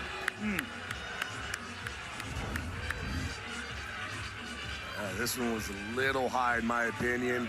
You can see when LaChance has to get a ball and bring it down, that's one of those tell times that, you know what, that pitch was probably up, because when he catches it, he brings it down.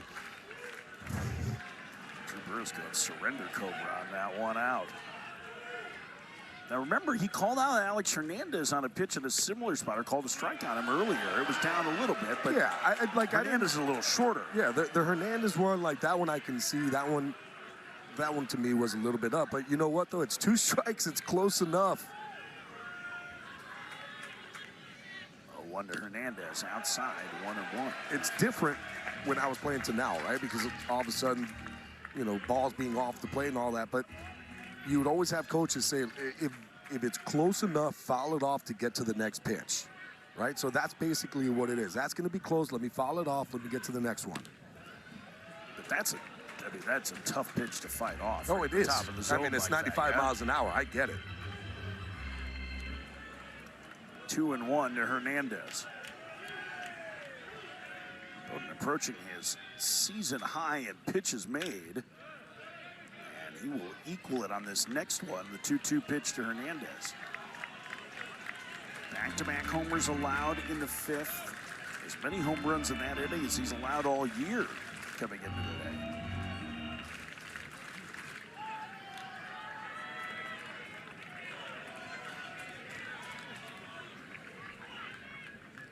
The 2-2. Outside, and the count is full.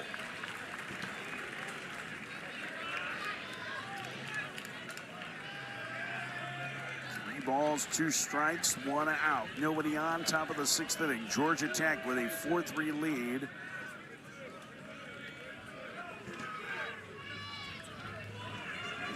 Monica resetting the count is 2-2. Hernandez doesn't think so, and James Ramsey, I wonder, this is something they should be able to review.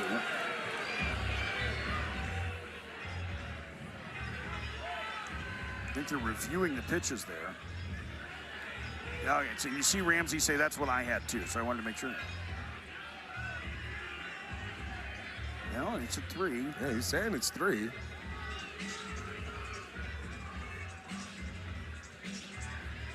Malik is explaining. That's Yeah, it. 3 and 2. So, okay. Yeah, so I mean, Malik was wrong. All right, I that's had what 3 and 2 also. 3 and 2. All right, we're good. There's no argument from Skip Johnson, which means he had 3 and 2 as well. I don't know what was happening there. I think he just didn't click it on his clicker. Just won it there. No harm, no foul. That's a basketball term, too. 3-2. All 4, and Hernandez walks.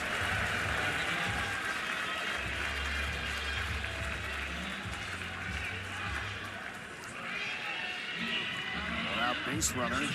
And this is what you want to see from an umpire. If you're going to give high, then you can't give low, right? So that pitch was down in the zone. So if you're giving high and you're calling the high strike, it's tough for a hitter then to say, hey, I'm going to also call the low strike.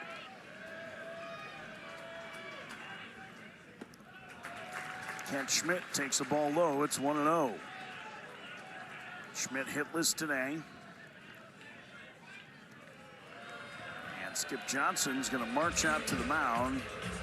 When he strides with purpose, this is just a regular old mound meeting. Skip, the head coach, also the pitching coach here, as action begins in the bullpen. And he's usually very quick to go to the bullpen. Like, he doesn't mess around. He usually walks out, and as he's walking, he's already pointing. The NCAA Super Regional coverage continues Friday across ESPN, ESPN2, and ESPN+. For more information, visit ncaa.com, the home for all NCAA championships. That's a quick conference. As you see the pitching line coming up here for Jason Bowden. Yeah, with Bowden, too, you got to remember, that's back-to-back batters on 3-2 counts. Right, so I guarantee you that Skip Johnson's going out there saying, hey, use your stuff, get it across the plate. Can't have these long counts anymore. It's also a season high in pitches. Yep. And granted, hey, listen, this is the last game of the year potentially, right? So you'll see guys stretched out a little. As he lands that one for a strike, it's 1-1. But my concern is always, like, when does that fatigue set? Right, well, I mean, you heard the same thing with James Ramsey, right, with Mason Patel. He's like, if he goes the rest of the way, that's fine. And we know he wants to. Right, same thing. These guys are knowing and understanding, hey, if I can pitch, I want to be out there. Schmidt goes backside for a base hit. Hernandez to second. He's going to challenge walk. The throw to third. It gets away, and Georgia Tech has him on the quarters with 1 out. I like the aggressive base running there by Alex Hernandez. The ball is in front, but boy, that was a dangerous one because Walk got there extremely quick to throw the ball in. Not a bad throw at all. It's kind of skipped there, but it almost hit the lip, right? Yeah. And here's the other one, too. Johnson went out to go get it. I think that was maybe because the ball was going to be thrown off third base, but if he stayed at third and just played that inside to home, might have been an easier play for him, but it's tough when it's in real life and that ball's coming at you. Parker Brocious homered his last trip to tie the game. That was huge to get a man to third with less than 2 outs. A fly ball would be an extra run. A fly ball to the right might be 3 for Brocious. Inside out swing, roller to first. Tockey steps on the bag, and they will have a man in the rundown, and he throws it away. Schmidt hustling to third. It's 5-3 Georgia Tech, and a big throwing error there from Dayton Tockey. Gavin, you were a first baseman. Take us through what happened on that play and what Tockey should have been looking at. Yeah, here's the thing. Parker Brocious, this ball eats him up, gets on him quickly. So this ball is not going to be hit hard to Tockey. So as a first baseman, you got to realize the situation of where guys are at. This ball hits. Hernandez is not running right away, but I don't think that Tockey realizes that. If he would have just gotten that ball right away, he could have gone home to get Alex Hernandez, but he didn't. Here, he steps on first. He just has to be able to finish that. You're going to give up the run anyways. You got to be able to make that throw to second. I don't know exactly what Brocious was doing on that, or sorry, what Schmidt was doing on that one, because all he had to do was just keep running. He would have been safe. Here's what it is. You're going to get a look at this from up top. Watch Hernandez at third. Look, Hernandez. Hernandez doesn't run right away. So if he would have gotten that ball, come get it, throw it to home, Hernandez would have been out. You have to understand, with 1 out, guys are running. That ball is not hit hard enough to be able to get that double play. It's 5-3 Georgia Tech. Man at third, 2 outs. New pitcher for Oklahoma. We'll tell you about him in a moment. Back to this play again. So you got Parker Brocious, he's hitting, he's gonna hit this ball, it's gonna be in on his hand. So he's not even gonna be able to get out of the box quickly. But understand the situation, there's 1 out. As a first baseman, if you catch this ball, as soon as you step on first, that's it. You eliminated the force play at second. So you're going to have to tag. In doing so, that runner's going to be able to score. But if you see where Hernandez was, he wasn't going right away. So if Tockey gets that ball and looks and sees Hernandez is not going, what he should have done is just come home, because the ball was not hit hard by Brocious, so he wouldn't have been able to turn that double play. Instead, it ends up the man at third and 2 outs. And that is it for Jason Bowden. And see the line on him, and a little frustration throwing his glove as he walked into the dugout. 3 runs allowed, and Georgia Tech has opened a 2-run lead. Briscoe Smith is on. This is just his 2nd appearance of the year. And a little bit of a surprise that he's available, as this one to the right side and through. Past a diving branch for a base hit, and Georgia Tech extends the lead to 6-3. Well, the decision to add Caleb Daniel in the 9 spot has certainly paid off for James Ramsey. His first start of the regional, a homer and an RBI single in 3 trips. Yeah, I got to remember that James Ramsey has been using Will Baker in that DH spot, decided to flip it and give Caleb Daniels the start. Boy, it's worked out for him. 2 hits so far, 2 RBIs. This is a big one here because of the mistake by OU. Smith was able to get to third, and that's going to be an easy score. First pitch, a strike to Carson Kurz. Briscoe Smith threw the ball as well as anybody on the OU roster in the fall. But a stress reaction at his elbow has kept him out the entirety of the season until now. There are a lot of really impressive freshman arms on this Oklahoma team. This is one of them. Nothing like having your 2nd appearance of your collegiate career be in a winner-take-all game where they need zeros. It's a good fastball. 94, 96 miles an hour. Comes straight over the top. It's going to be a little bit more flat. But those are the other pitches he has. As a slider, he'll throw a little bit of a cutter as well. He will utilize a changeup. Hasn't pitched much, so he has a fresh arm. But I don't see them being able to utilize him for multiple innings because he hasn't been thrown. 2-3 is what Skip Johnson thought. He was built up to be able to do that. If he can get the last out here and keep them in the game for a couple more, it'd be a huge boost to OU, who's had to run through the losers bracket. In the dirt, gets away from LaChance. Heading to second is Daniel on the wild pitch. Daniels did a really nice job there. As soon as he saw that ball hit dirt, he was off and running, trying to get himself into scoring position. Now all of a sudden, if Carson Kurz is able to get just a base hit, Georgia Tech will score another.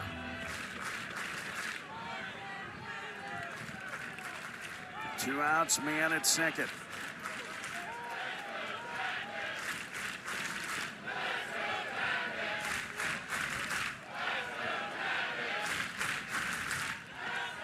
Fell into the screen and it bounced back to LaChance.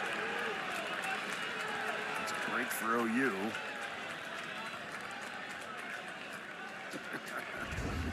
Chance. I mean, did this hit the concrete? It Yeah. did. It hit the concrete. That's why it came back. I'll tell you this, though. Caleb Daniels is lucky he didn't start running because he would have been thrown out by a mile.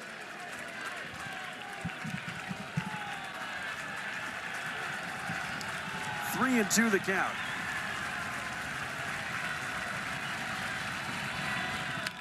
Foul away by Kurz. Like the LaChance was laughing about that too when it came back. It sounds like he's got a great personality. You know, the catcher for OU is from Quebec, and he went to go play at McLennan Junior College, where Skip Johnson's son Tyler was a coach. He didn't know a word of English when he got on campus. And earlier this week, Skip said he was asking him, like, what was your conversation with the umpire like about the strike zone? He said, I have no idea. I barely speak English. Punch through the right side, a base hit for Kurz. Rounding third is Daniel. He will score. It's 7-3 Yellow Jackets.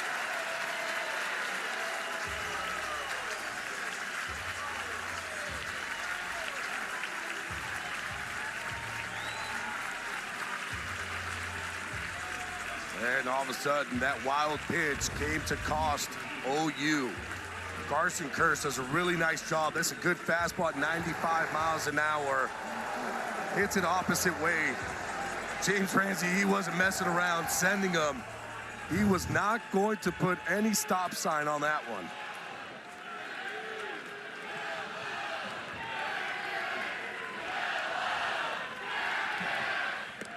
Burris takes a strike, 0-1.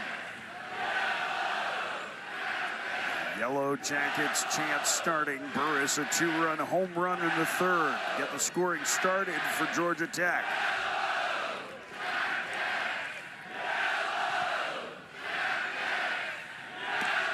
A strike, and it's 0-2.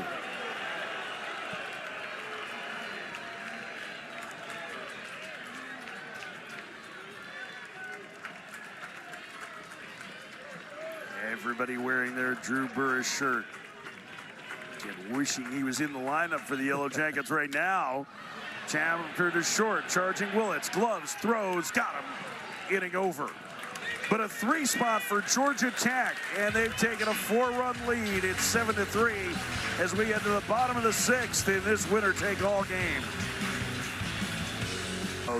It's exactly what he does. Going 4 innings, hasn't allowed a hit, has walked 2, 3 strikeouts. He's utilizing that fastball changeup mix. Has thrown a lot of those changes, but again, it's just where he's throwing these pitches. His longest relief outing of the year in innings. By pitches, it's 57. We saw that at the ACC tournament against Virginia. Trey Gamble sends the first one to center. Drew Burris is back. He doesn't have to leap this time. Makes the catch for out number 1. And this is the part of Patel that I think could be frustrating for hitters. He's really good at throwing pitches that hitters seem to hit to the biggest part of the ballpark. It's just where he's throwing these pitches, right? I mean, it's just utilizing the corner, staying down in the zone. It's tough for a hitter when the pitch is down in the zone to hit barrel and try to get it up in the air. A lot of times you're going to be just grounding those pitches out. So that's what really makes him tough. And not only that, he has enough on that fastball to really keep you honest. Now the question is, how deep are they going to be able to go? I know James Ramsey said, well, his mindset is he's going to go through the rest of the way. And, you know, Patel is at the end of his collegiate career. He may not play professionally, so, I mean, he's going to leave it all out there. But the reality is that he threw 90 pitches on opening weekend against Bowling Green.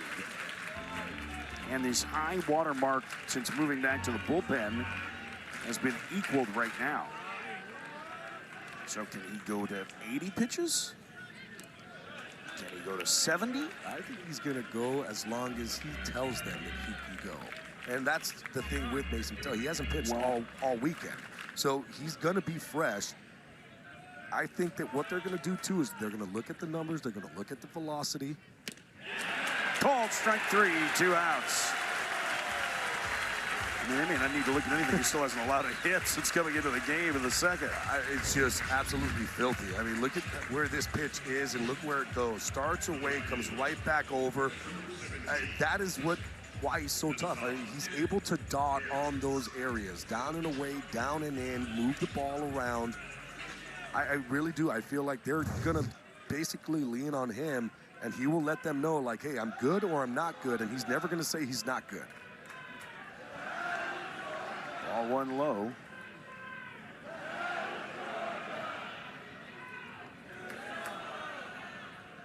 Desan Harris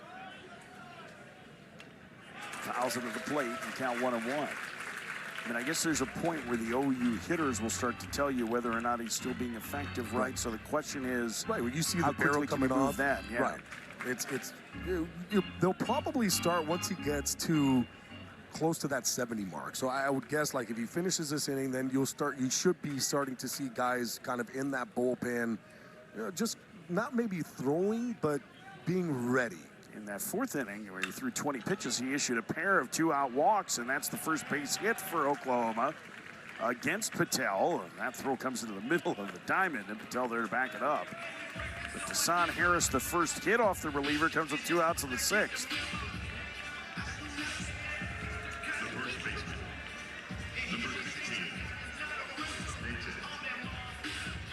Speed aboard for Dayton Tockey. shift on for the big first baseman. A couple of home runs in this tournament.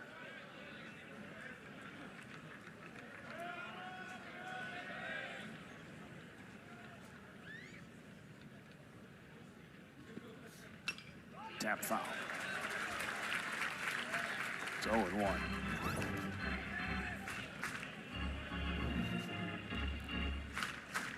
For OU right now, one, you got to be able to make an adjustment. Two, with Georgia Tech, the way that they put shifts on, you got to be able to beat that. Bouncer foul. It's 0-2. And we've seen the over shifts all game. We've seen it all regional. For Georgia Tech, it seems like whenever hitters come up, it's a complete over shift. If I'm a hitter at this point and I'm looking at the scoreboard at 7-3, I'm getting jammed. I'm trying to hit something to that third base. I'm doing everything that I can. I'm not thinking about home runs at this point. I'm trying to get on for the next guy and then, just continue following that. Throw to first, and Harris is back. Well, that's really the thing. Obviously, OU needs runs down 4 here in the 6th, but they need base runners to get there. And this is an easy way, right? They're giving you that whole entire third base. Get jammed. Just try to hit the ball that way. Get another guy on. Tap foul, and that came up and took a piece out of Tockey. Oh.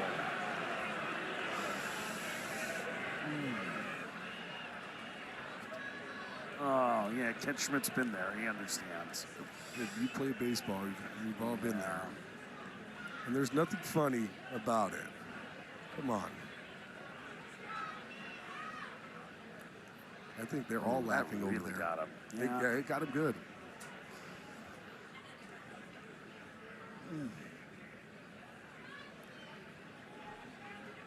It's going to take him a minute here. Ooh. Deep breaths.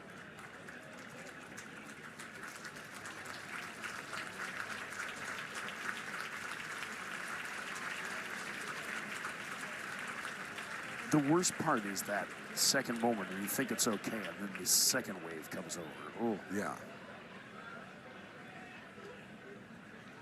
Oh. You start to get that nauseous feeling in your stomach. Take your time. Take your time. I think down on the chain, undoubtedly, undoubtedly that helped. Mom's glad he's okay. He does not look okay. Oh, poor dude. Ugh.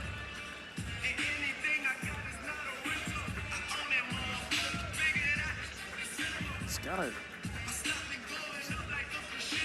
important spot here as they try to mount a rally with 2 outs in the 6th. Oklahoma has just had their first hit off Mason Patel since he came out of the bullpen.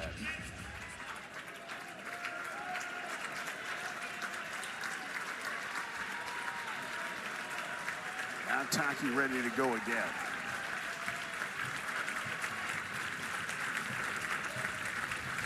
The 0-2, runner goes. Pitch is a ball. The throw by Lackey, not in time. Deshaun Harris just streaking into second base of that stolen base. Harris flying. I mean, he was off and running. This should be no play. How quick Lackey gets up and throws that ball to second base, though. Remember, there's still a huge hole on the left side. Tockey hooks it foul. So the third baseman, Zuckerman, has had to move over close to the bag. Yeah, that's because of the steal threat. But there's still nobody else on the left side of the infield, and a ground ball to shortstop, where the shortstop normally stands, would mean a run. I mean, we just saw how quick Harris went from first to second. Wait till he gets it going underway.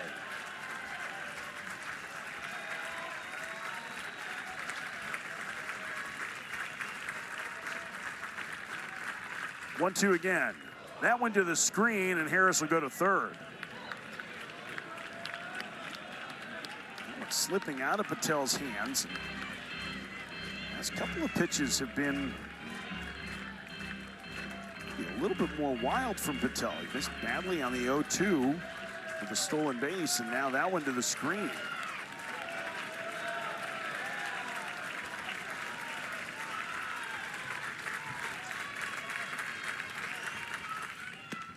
3-2. Tockey reaching, even if he just gets to first, it will clear the 9 spot in the order. And that would seem to be, even if they don't score in this spot for Oklahoma, would be a minor victory.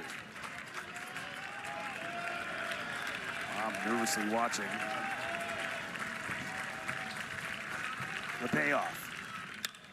Grounded into the shift. There's Curse inning over. A one-out single, a man left at third for Oklahoma. We head to the 7th. Georgia Tech leading 7-3 in this regional final. 5th inning is when things change for Georgia Tech. Taking Gabby Sanchez's advice to use the wind, Parker Brochus tied the game. Caleb Daniel gave them the lead with these back-to-back home runs. You can see the first 8 innings yesterday, incredible, then shut down for the longest stretch they have been all season. 7 innings, the longest stretch without scoring a run all year. And now in the last 4, Yeah, they got back on track. yeah, they have. And they have the heart of the order due here.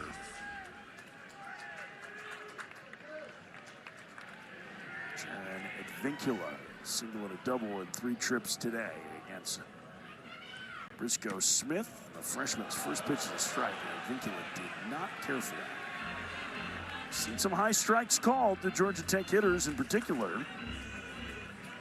At some point, you're just going to have to accept that that's going to be there, right? That's the strike zone right now. So you got to understand, okay, things that are in this area, it's going to be called a strike. So I got to make the adjustment. Usually if they give up, they're not going to give down, right? So, okay, fine. If you're going to give up, then I know that I have to swing at that. But anything down, now I get to lay off.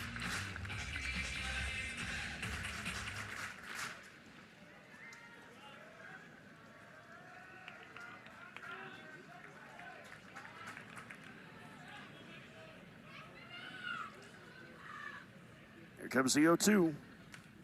Foul back.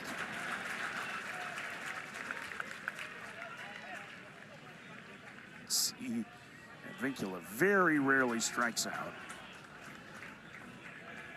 Makes him a very tough hitter. Doesn't hit the ball super hard, but he knows how to get base hits. At least not consistently.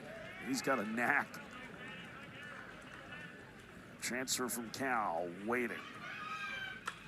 Slaps it foul. Let's see, making the adjustment. Where that pitch was, 93, top of the zone, knowing, okay, I know that I have to try to cover this pitch now. Spoil it, get yourself another one.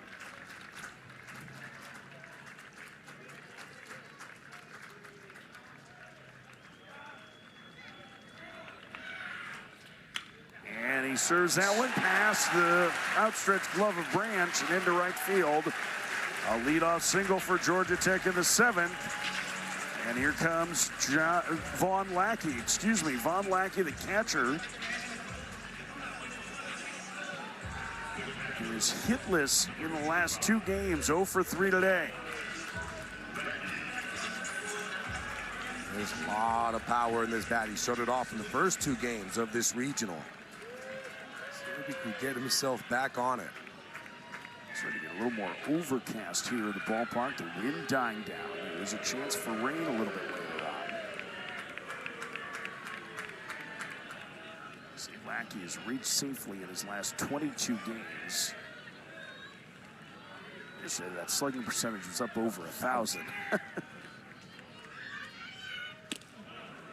A strike. Count 0-1.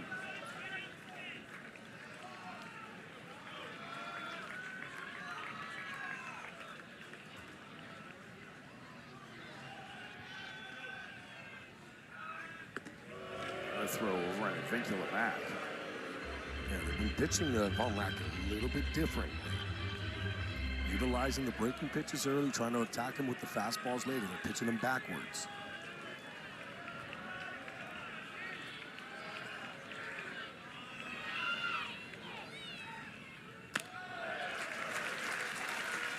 One the count. This feels like a spot where Georgia Tech may want to start running a little bit. Yeah, they don't do it very much. Vincula is one of their better base stealers. Vincula's 16 for 18 in stolen bases this year.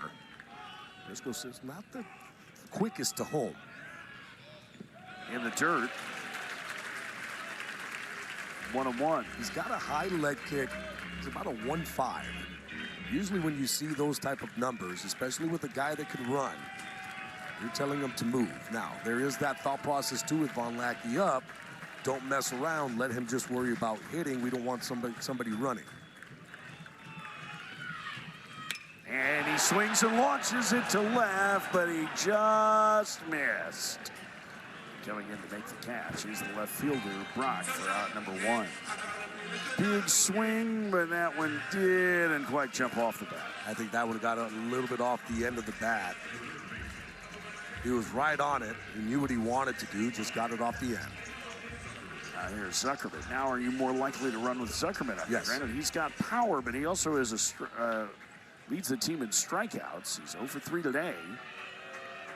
I definitely would be trying to run. As a hitter, too, put you a little bit more at ease. And if you're going to run, you want to run early. Big hitters, they'll let you take a strike. They'll take a strike for you to let you get themselves into scoring position. But you got to do it in one of the first 2 pitches. Takes a high strike. 0-1. A little quicker to the plate that time.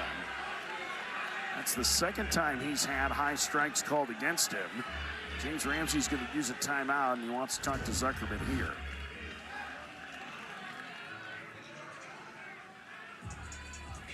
But look, he's calling it. Yeah. And he's been calling it. So as a hitter, you can't get frustrated, especially when you already had an at-bat where that pitch was called. You got to understand, okay, that's the zone. He set up the zone for you. You know that the zone is there. So don't be mad that he's calling it. Make the adjustment. This is the one back in the 5th inning. Basically the same exact pitch. That one may be even a little bit lower, but still, that's the zone right now. Umpires will show you their zone, and all you want for umpires is to be consistent in that zone. Yeah, that one was a fastball. The pitch that started this at bat, a breaking ball that hit the top of the zone.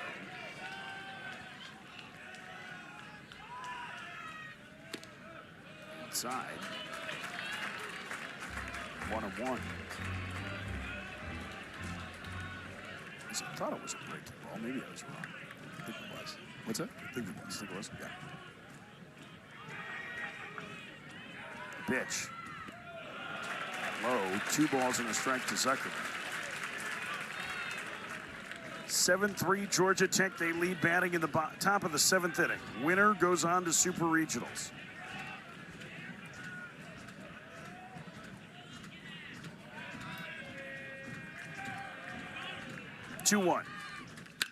Hit back through the middle, a base hit.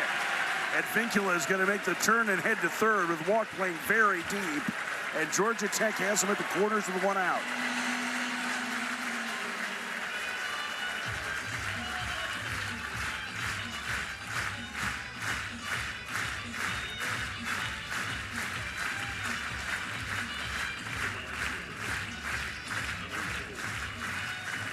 The energy back in Russ Chandler's stadium as Skip Johnson makes the trip to the mound to go and visit with his freshman. There is action in the bullpen. Jackson Cleveland, who helped settle down the game yesterday, was up, and it appears that he is coming in. Pitching change as the senior comes in from the pen to face Alex Hernandez. Georgia Tech leading Oklahoma 7-3 in the 7th. Briscoe Smith, the freshman, got 2 outs, 4 hits allowed. Jackson Cleveland, through 3 innings, gave up 6 runs, 5 of them earned yesterday. But got Hernandez to hit into a big double play to get out of the 1st inning when he came in for Cameron Johnson. First pitch is a strike. It's 0-1. And boy, could Jackson Cleveland use that again here, Gabby. Very impressive for Jackson Cleveland to come out. He just finished pitching yesterday, threw a lot of pitches, I probably feel like that fastball velocity is not going to be the same as it was in yesterday's ball game. Strike. And the count 0-2. But boy, he would love the same outcome as when he came in the ball game in yesterday, where he was able to turn that double play. A huge spot. First 3 in reach, 2 runs already. Home got out of that inning. He did have an inning go against him, but settled the game down to allow Oklahoma to come back. And called strike 3. Hernandez down on 3 pitches, 2 outs. He'll take that. Yeah, that will work. That's a big curveball. Talked about it yesterday. It's a good fastball curveball mix. It's a big curveball. It's a good pitch. Freezes Alex Hernandez. You showed him everything. He threw him a 0-1 changeup and then the breaking ball there. 2 outs for Kent Schmidt. Runners still at the corners for Georgia Tech, trying to add to this 4-run lead.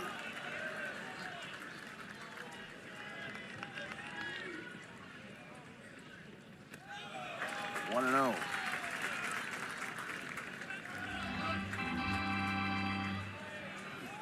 Bottom of the order for Georgia Tech has been incredible all season long.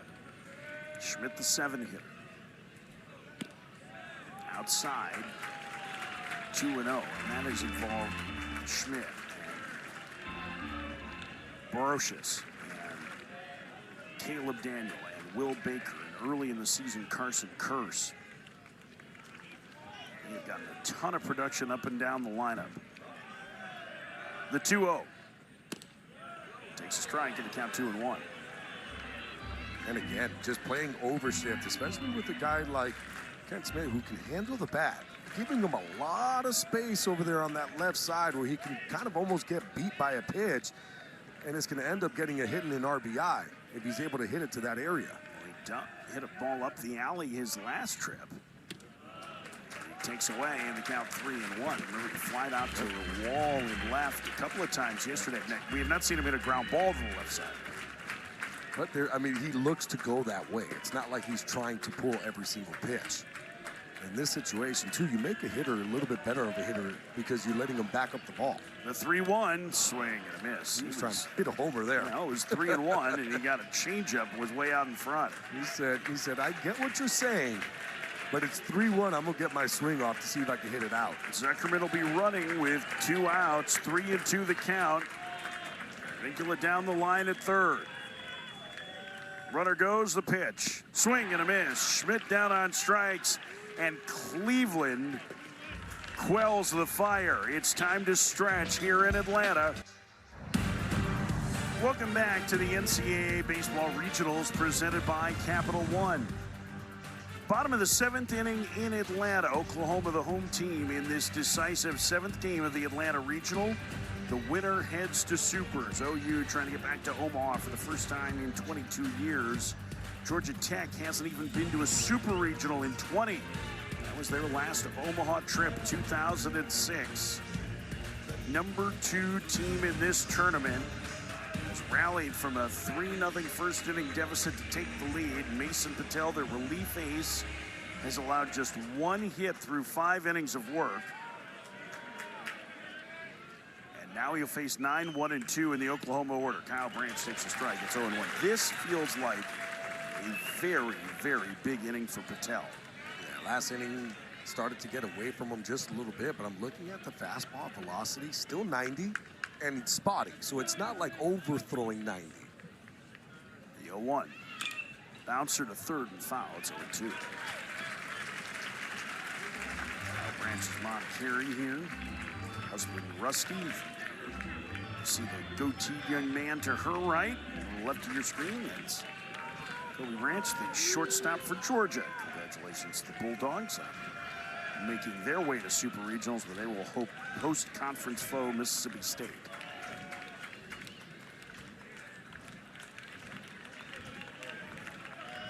The 0-2. Line to center field on the run. Burris, and he can't get it. It's over his head. And Kyle Branch starts the 7th inning with a double. Didn't seem like Burris got a very good read on that, Gabby.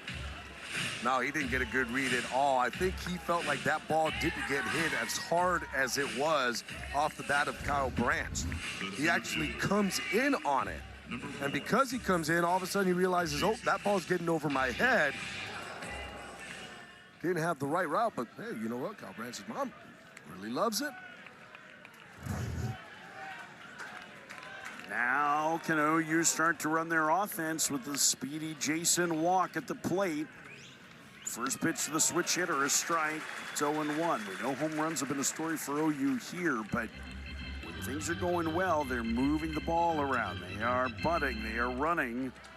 Walk hitless in 3 trips today. They need more base runners down 4.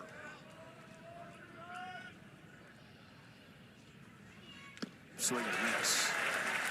I was really surprised that Walk didn't try to bunt and bring that ball with him. Smith's playing so far back that he had so much room that all he had to do was just bunt, bring it with him. There was going to be no chance to be able to get him at first. The 0-2. And he dumps one over the head of Schmidt into right field, a base hit. Branch will be stopped at third, and OU has him at the corners with nobody out in the 7th. And the heart of the order coming up, Camden Johnson will bat. Great job with 2 strikes, being able to hit that pitch, stay on the changeup, and drive it to right field. This is a changeup, he just stays on it enough, stays through it, and drives it. This is a great 2-strike approach of just, hey, gotta put the ball in play, gotta make something happen. Looks to pull the ball, especially with a man on second, and no outs. They call the offense chaos. They're trying to create pressure on the base paths. Walk can fly at first. With that in mind, Patel keeping him close. 14 of 19 in stolen base attempts. There is action beginning in the Georgia Tech bullpen. They're starting to get guys up. Patel getting into uncharted territory for a relief outing this season. First pitch upstairs, 1-0.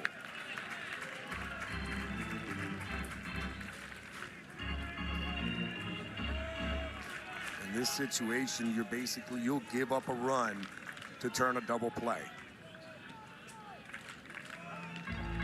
Dimitri Angelico starting to toss in the bullpen, and a mound visit here. Brett Barfield, the senior lefty. We did not see Angelicos yesterday, and one of the reasons why was because Georgia Tech just felt like in those middle innings they were trying to keep it close, but they never quite pushed the button to bring in Angelicos or Patel because they were getting zeros. What they were looking for is maybe a little bit of offense in yesterday's ball game. They weren't able to get it, so since they were losing the game, they were just staying status quo. And then, of course, Oklahoma put up a bunch in the bottom of the 8th, which really solidified that win. Camden Johnson 0 for 3, facing Patel for the 3rd time. Struck out looking against him in the 2nd. Grounded to second in the 5th. He also reached on a key error in the 1st inning. A pitch popped foul and out of play, and the count 1-1. Something to take a look at. If all of a sudden Camden Johnson is able to get a hold of one, it becomes a 1-run ball game. 8 homers on the year. Big raw power for the left-handed hitting third baseman.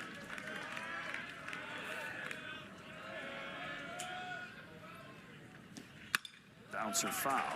It's 0-2. First inning, Oklahoma. 4 hits and a man reach on an error. Since then, 3 singles. 2 of those in this inning. A single and a double in this inning. 2 singles and a double for them. They have them at the corners with nobody out. Big pitch coming to Johnson. Roller to first. Schmidt will go to second. He'll get the middleman. The return throw not in time. Coming home to score on the play is Branch, and it's a 7-4 game. We talked about it. You try to turn a double play. You give up the run to try to turn the double play. That's exactly what Schmidt did there. It's a high hopper. The only thing is understanding that Cam Johnson, he can run. So as soon as he went out to get this ball, Bader basically knew they weren't going to be able to turn it. As long as you get that lead runner in that spot, or in that case, the middle runner, it still keeps the double play in order with Dayton LaChance coming up. Now, LaChance, a 2-run home run over the video board in left field in the first. Chases, it's 0-1. LaChance is not afraid to swing the bat. He is looking to do damage. He is a free swinger. Mason Patel has been one of the best relievers of the country the last 2 years, trying to get through this 7th inning. Throw to first. Branch dives back. Excuse me, Johnson dives back. And Johnson can run too. 26 for 29 in stolen base attempts this season.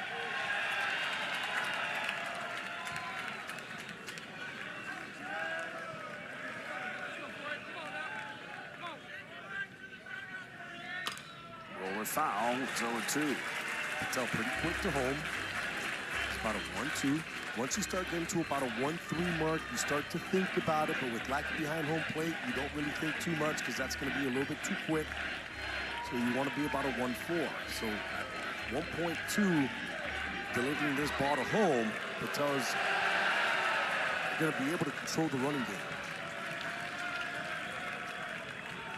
Toss over, and again back safely is Johnson. Chance has been on a power tear. He had the grand slam to put Oklahoma ahead in the 4th inning yesterday. Gave them a 2-0 lead in the first.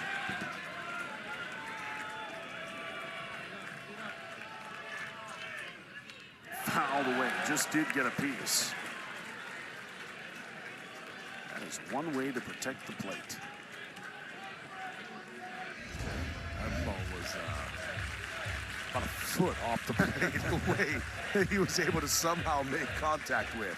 I'm assuming Mason Patel is thinking like you do, that in this spot that like you don't have to come close to a pitch. Like if I'm Patel here, I'm going to probably try to elevate a fastball off the plate way up in the zone.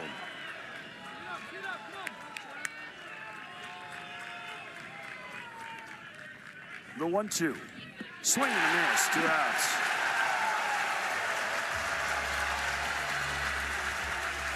Danny Hall, the Hall of Fame coach, likes it. 2 outs. He decided to go, you know what, I'm just going to stay with my changeup and let it be down. It's a pitch, it's an unhittable pitch. You're not going to be able to even foul that one off. And Dayton LaChance goes fishing for it and can't come up with anything. It'll be up to Jackson Willits. Oklahoma's cut into the lead. They trail 7-4 here in the 7th. First pitch from Patel. Snap throw to first, and just getting back is Johnson. Vaughn Lackey, he loves to throw behind the runners at first. That back pick nearly got Johnson. That's one of the other things that helps control the running game, especially for a base runner at first. You can't get off too far from first because you have Vaughn Lackey, who is not afraid to throw it over there. Fans getting to their feet. The 0-1. Driven down the left field line, slicing in the corner. Long run for Brocious. He can't get there. It one hops against the fence. Johnson streaking around third. He's coming home. Here comes the relay. He is safe, safe. The ball was dropped by Lackey. Johnson scores from first, and it's a 2-run game. What a relay from Carson Curse, and Lackey just couldn't find the handle. I'll tell you what, it was great all the way around. Brocious in left field is able to get this ball quickly, barehands it, gets it in. Curse does a great job of getting there, but the throw is up the line, and because of that, as Lackey is trying to make the play, you have a hand that's coming in, and it's going to basically knock that ball out of Lackey's glove.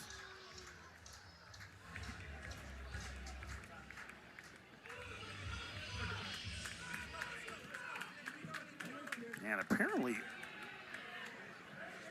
yeah, I mean, Skip Johnson came out of the dugout to talk to Derek Malika, but this has got to be a Georgia Tech challenge, right? You would think so. I mean, it looks like he touched all over it. He's all over the home plate right there. I mean, this is going to be quick and easy. I thought he had touched from the very beginning. We could not hear the announcement from our home plate umpire. But here it was. As he's sliding in, that ball, since it's thrown right into Camden Johnson. Yeah, I mean, he's safe as can be. Yeah, I mean, the ball's going to get dislodged. That's out. His hand's all over home plate. So this one should be very, very quick. But it's a 2-run game as it stands right now. Okay, so they're challenging to determine whether or not how the tag was dislodged, because I don't think he ever, I mean, whether he tagged I think or it was, the ball hits him. I think he did have the ball. No, he never had the ball. Yeah, he never had In fact, he can't even pick it up when it stops rolling. He goes to grab it twice and then tag the runner. That's great. After review, the runner is safe at the plate. The call is confirmed. Georgia Tech has 1 challenge remaining. Okay, so Georgia Tech challenged that. But Trey Gamble is going to come to the plate with 2 outs of the 7th inning, and he's got a pair of home runs in this regional. He represents the tying run. It's getting to that point, though, where I know you trust in Mason Patel, but you have to be able to trust other guys. Mason Patel already at 86 pitches. Season high 90, that in a start against Bowling Green on the opening weekend of the season in February. The man they call Uncle at the plate. Gamble takes low, 1-0. Trey Gamble, the Mormon mission right out of high school. He's 25 years old, transfer from Salt Lake Community College. Has a chance to tie the game with 1 swing here in the bottom of the 7th.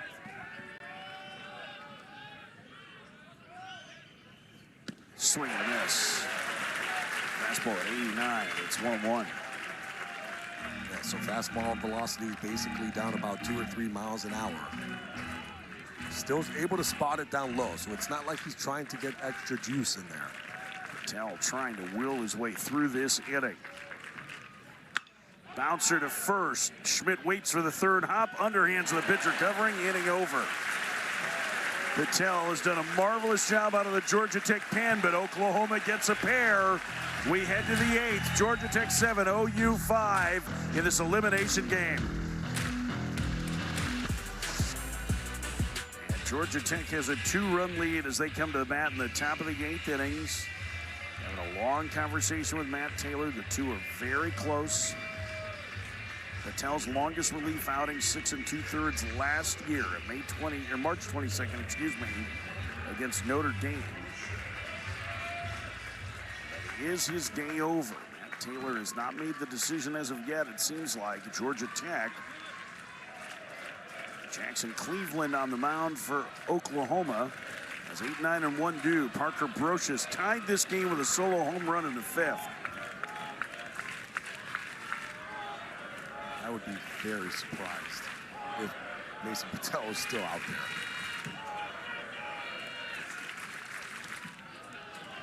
2-0. Here's what Brocious did in the 5th inning. An opposite field blast with the wind howling out to right field. Takes low in the count, 3-0. Parker Brocious chance starting again.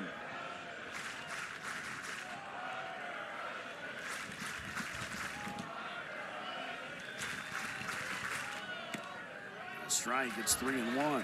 The wind has died down here. It has gotten a little more still, a little more overcast. There is a threat for rain in about the next hour and a half, although it's expected to be fairly light. The 3-1. Check swing, ball 4, and the leadoff man aboard for Georgia Tech in the 8th. Cammy, if you're Georgia Tech, you need to tack on insurance runs here because it feels like momentum is beginning to shift back to Oklahoma in this game. Yeah, you're looking for that answer back inning. Oklahoma just finished scoring 2. You're looking for the answer. Those are daggers, right? Because when you're able to answer back, all of a sudden the other team is going, man, we can't ever get close because every single time we score, they score, right? For Oklahoma, it's the opposite. Right now, if you're Cleveland, it's like, I need to do everything I can to get our offense back because all of a sudden we do have that momentum and we're rolling. Caleb Daniel went back-to-back with Brocious in the 5th to give Georgia Tech the lead. Swings and misses the first pitch. Changeup, it's 0-1. There's his 5th inning blast. That was a no doubt. I mean, the swing, short, quick, compact.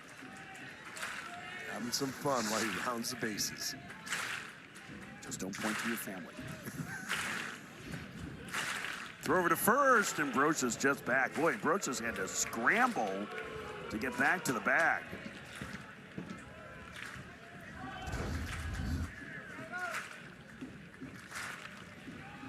It's quick over there, quick feet.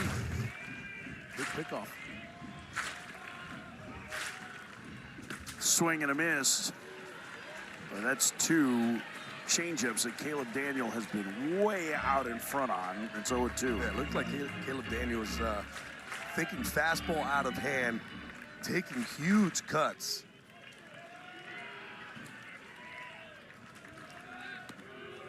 First back easier that time. Right now, if you're Daniel, you got to really think the opposite way. Because you probably are going to get another changeup. You might get a fastball, but if you get a fastball, you could still be able to make contact with it. But if you get a changeup, it'll keep you back enough to where you'll be able to get barrel to baseball. 1-2. Here's the fastball. Try to change eye level. You will throw a curveball to the left-handed hitters. But he's got to be coming back to the But you would think, right? yeah, I mean, after those 2 swings that came up empty, you would think you got to go right back to the changeup, something down and away. Off the end of the bat, rolled to short. Willits has to wait for it, gets to the bag at second, and on to first for the double play. What a play by Jackson Willits, 2 outs. I didn't think there was any chance he was going to be able to turn that. What a job. I think they're going to try to go ahead and have a replay on this one. Brochus is running extremely hard, and I was just like you. I was thinking, oh, Willits is going to get this. It's going to be an easy 6U. Brochus coming in. It's going to be close. Georgia Tech is challenging the outcall of this case. This play's under review. Well, there is no doubt that the runner was out at first. Yeah, out at first for sure. It's second. The angle that we got there, we're not able to really see. But Brochus got there a lot quicker just because that ball was not well hit.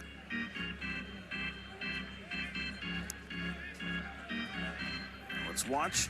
This is the second replay in as many innings for Georgia Tech.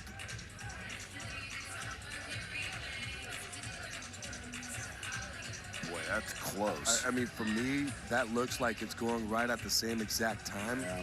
And if it's at the same exact time, it's whatever was called on the field.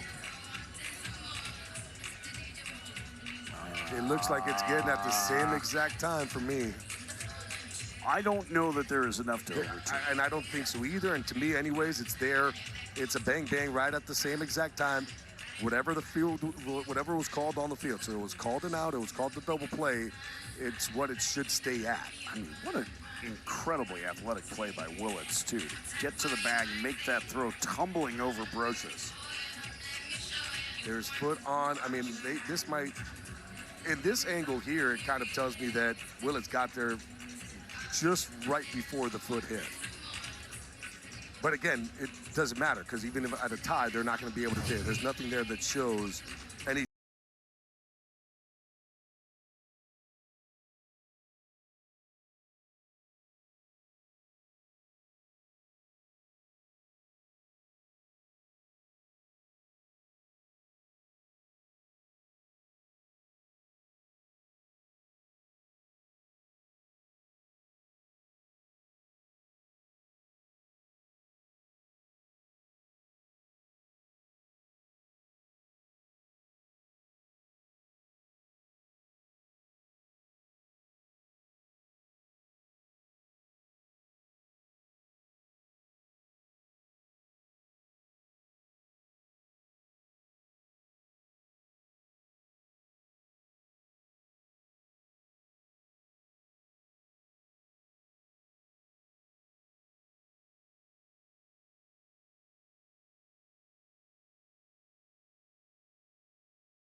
After review of the ruling is confirmed, he's out at second base.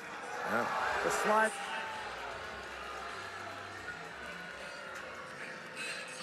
So 2 outs, nobody on. There's the replay center in Pittsburgh doing the work there. You can see actually the freeze frame on the left side of the screen. Hello, gents. Georgia Tech, more importantly, out of challenges into the top of the lineup with Carson Curse here in the 8th. OU will have 6, 7, and 8 due in the bottom of the inning, trailing by 2. No one is tossing in the Georgia Tech bullpen at the moment, so maybe Mason Patel is going to come back out. Carson Curse takes a breaking ball strike. 0-1 after throwing nearly 70 pitches yesterday. Jackson Cleveland has done a whale of a job here. He pitched for Miami in Super Regionals a year ago before transferring to OU. Appeared in 2 of the 3 games at Louisville last season. Count 0-2. That's just a lot of guts on the mound. Throwing yesterday as many as he did. I mean, really kept the game somewhat checked for Oklahoma to be able to come back. 0-2 the count to Curse. Curse 3 for 3 today. With the walk, been on base all 4 plate appearances.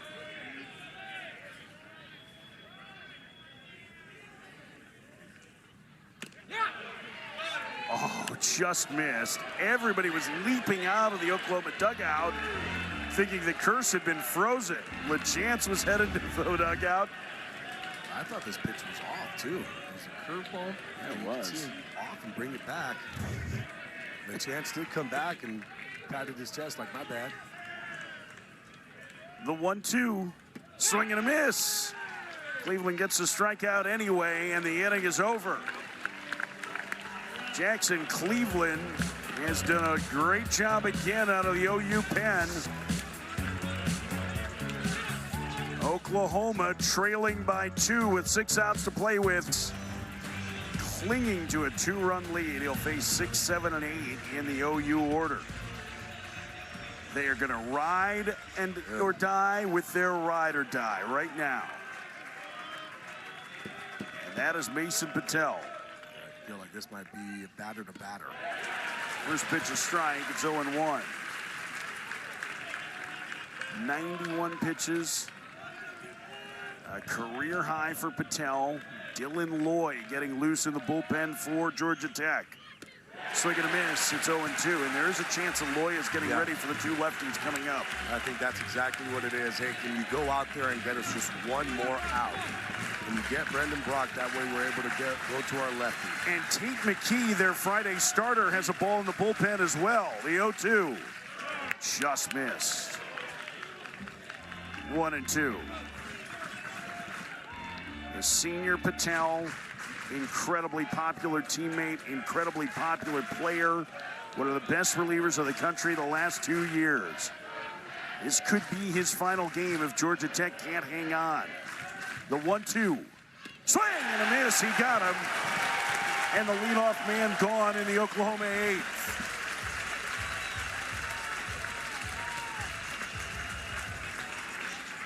I don't know if they're going to go get him. I think they're saying, well, if you could keep throwing the baseball like this, we're going to keep you out there. That's a good changeup. Backdoor gets the swing and miss. Yeah, they're not going. They're staying with him. Deshaun Harris, 2 for 3. The speedster takes a ball, 1-0.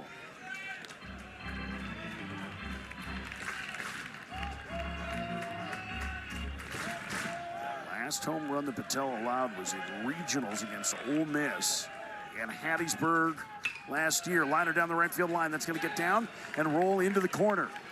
Harris on his way to second. He will shut it down there, and the tying run will come to the plate for OU in the 8th. I should say that was in Oxford last year, where Georgia Tech, even as the ACC champion, was sent on the road. 7-5 Georgia Tech. Decision to make. James Ramsey looks like he's sticking with his guy. Dayton Tockey, a pair of home runs in this regional. 0 for 2 today. Here comes Matt Taylor. The pitching coach is going to take his time heading out. this is interesting. You have a lefty warming up. Tate McKee's out there too. Patel, I mean, what he's been able to do today came in that second inning. He has done an amazing job, but you can tell there's fatigue in there. McKee is going to pitch the ninth, you would think. Yes. So how do you get these next 2 outs is the big question for Matt Taylor and James Ramsey. I'm going to the bullpen, to be honest with you. I know that they trust Patel. I get it. But this is a guy who's thrown 96 pitches so far in this ballgame, the most that he's thrown in his career.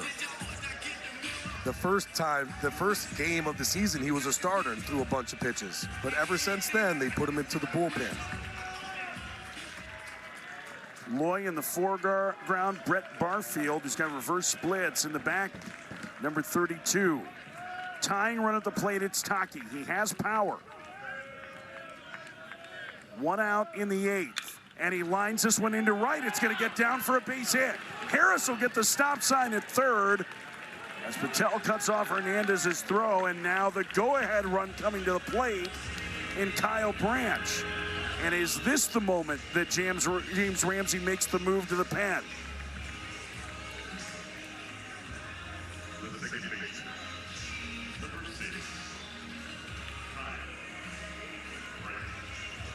And no movement yet from the head coach for Georgia Tech. He's just clapping. Trying to get his team and the fans into it. Branch doubled and scored in the 7th. Tying runs aboard here in the 8th for Oklahoma.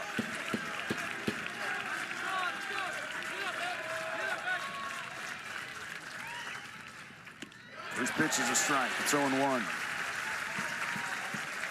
Even the changeup right now, he's leaving it up. It's got a lot of run to it. I mean, that could help you out with a ground ball. Almost working like a sinker. Shift on, but Advincula just to the first base side of second. Swing and a miss. It's 0-2.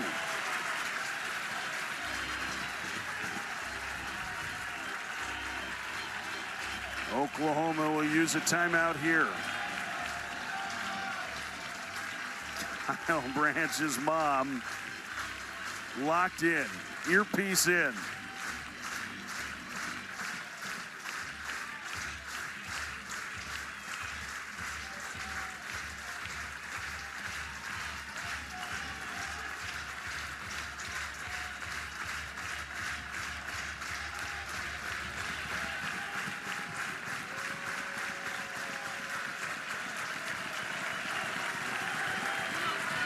Runners at the corners, 1 out, 0-2 pitch on its way. Here it is. Tamper back to the mound. Patel will come home. He can't find the handle, and it's a 1-run game.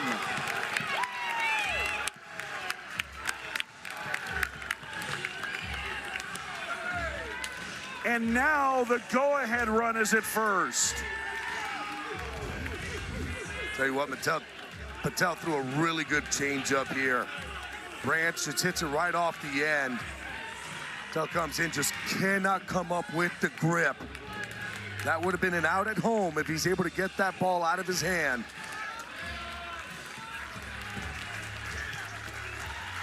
A fielder's choice, and now the tying run in scoring position. Mom loves it because her son is potentially the winning run at first. At least the go-ahead here in the bottom of the 8th. And this is going to be it for Mason Patel. A fielder's choice and an error on the pitcher allows Oklahoma to get within a run.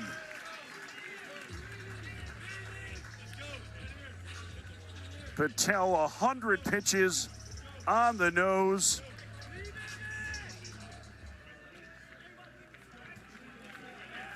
And we are going to get a pitching change here in Atlanta. Incredible work by Patel, but now the game is on the bases for Dylan Loy, the transfer from Tennessee. Listen to the ovation that Mason Patel will get here.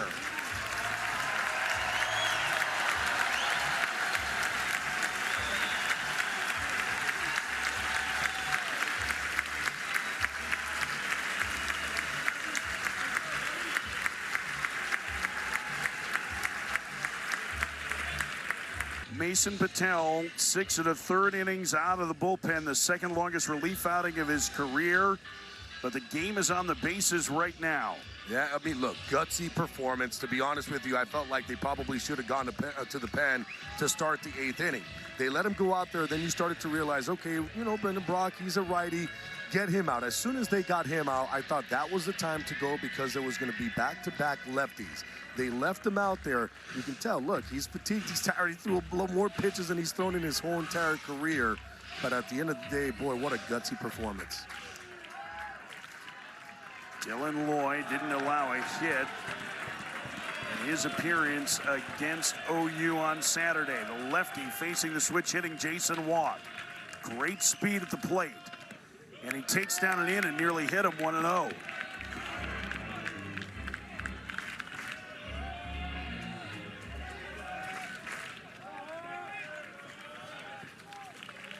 Walk, a base hit in the 7th. Tying and go-ahead runs aboard for OU in the 8th. Breaking ball, chopped foul. And the count 1-1. The infield having to respect the bunt in this situation with a speedy walk at the plate. Good boy on the mound. Cutter's fastball. It's not overpowering, but he likes to use those secondary pitches. He'll throw the curveball. He'll throw a slider. He does have a changeup. Fouled at the plate again. Just did get a piece of that breaking ball. It's 1-2.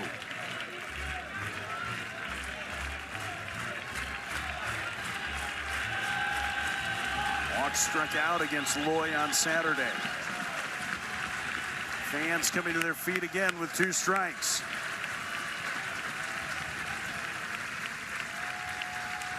The 1-2. Swinging a liner, caught by Kearse. It's going to be a double play. Inning over.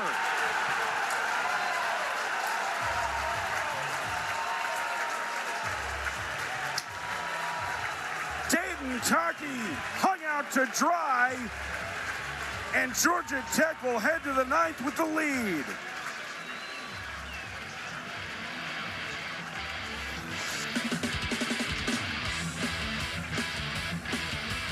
A rare base running miscue from Oklahoma, and Georgia Tech 3 outs away from Super Regionals.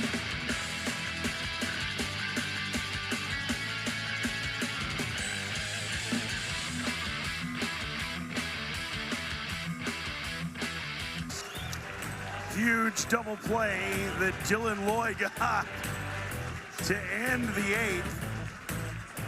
And Georgia Tech clinging to a 7-6 lead as we start the 9th. And Drew Burris, a 2-run home run in this game, will get things started. It'll be Burris, Advincula, and Lackey. 3 first-team All-ACC performers. 2 potential top 10 picks due for Georgia Tech if they lead by a run. Swing and a miss by Burris. It's 0-1. Cleveland faced this same part of the lineup yesterday in his 3rd inning of work and ran into some trouble against them. Yeah, this is where he ran into his trouble. But he did get Burris to pop up. But Advincula got a base hit. He ended up hitting Lackey. Burris pops it up foul and out of play. Zuckerman ends up getting a base hit right back up the box that scored 2. And then it was a big Alex Hernandez home run. 2-run home run. This is where, if you're Georgia Tech, you see that scoreboard at 7-6, controlling your fate right now. Looking at it saying, okay, got the top of the lineup, got to try to see if you can get some insurance runs.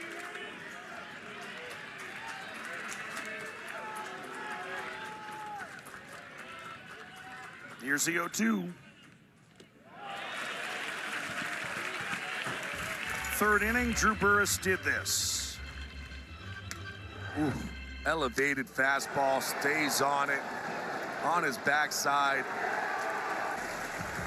Absolutely crushed at 113 miles an hour. Georgia Tech was the best 2-strike hitting team in the country this year.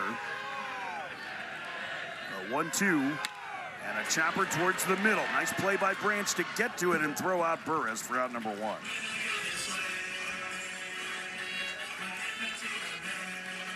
Big first out. The second baseman, number 2, Sharon and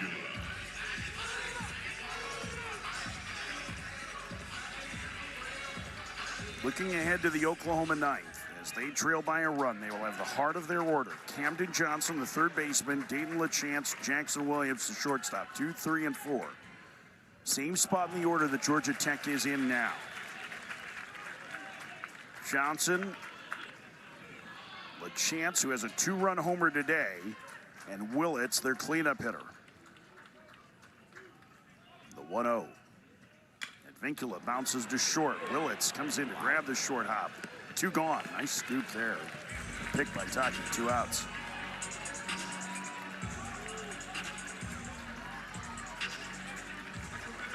And it'll be up to Vaughn Lackey here in the ninth. Lackey 0 for 4.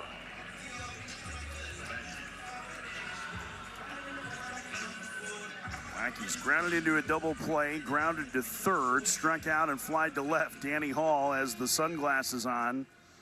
The Hall of Fame coach for Georgia Tech knows what it is like to have a powerhouse team get to Omaha. In his first year at Georgia Tech, his Yellow Jackets went to the national championship finals against Oklahoma before they lost. That's the closest they've been to a national title in this modern era, and they have not been to Omaha in 20 years.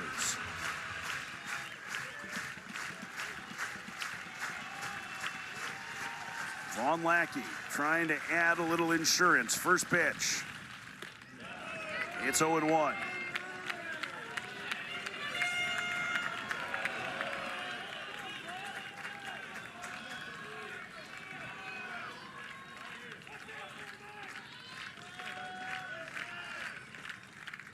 Swing and a pop-up on the infield. Branch, the second baseman, has it, and Cleveland stares down the heart of the Georgia Tech order. Oklahoma needs 1 to tie and 2 to advance. Supers on the line with Georgia Tech leading by a run as we head to the bottom of the ninth.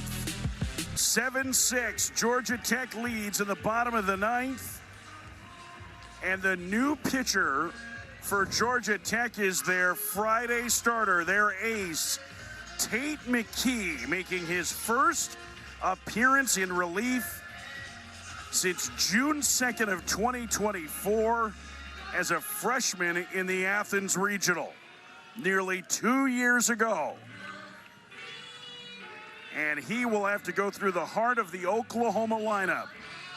It has been a generation since Georgia Tech fans have seen their club advance to a super regional. And now their best starter is going to have to try and go through the heart of Oklahoma's lineup to get them there with a 1-run lead. Well, this is it. For Georgia Tech, they're bringing out their Friday night starter, their big dog, to go out there and get the hardest outs in baseball, those final 3.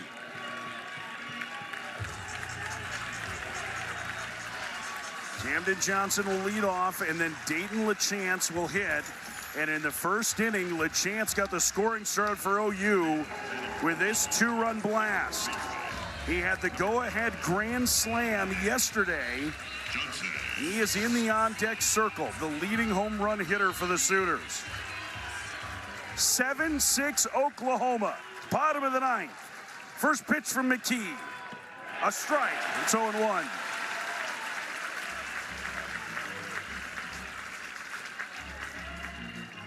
Camden Johnson can really run. Third baseman Zuckerman playing in. Outside, 1-1.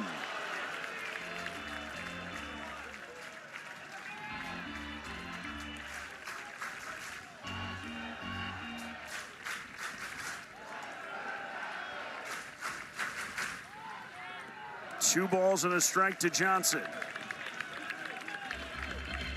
Now, the last thing that you want to do if you're Tate McKee is walk anybody. Especially with LaChance on deck. You know that he has power to leave the yard.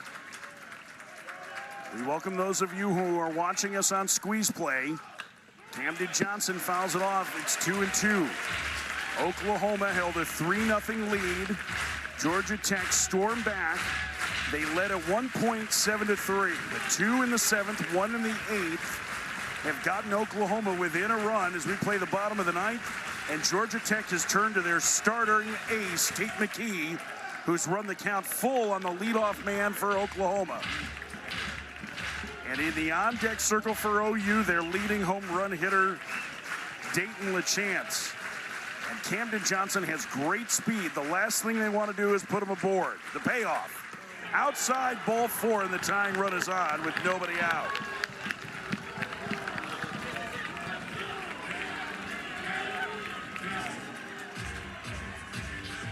And here comes LaChance. A late season power surge for the Quebec native. 14 home runs in his last 26 games, including a 2-run homer in the first today. He is the winning run.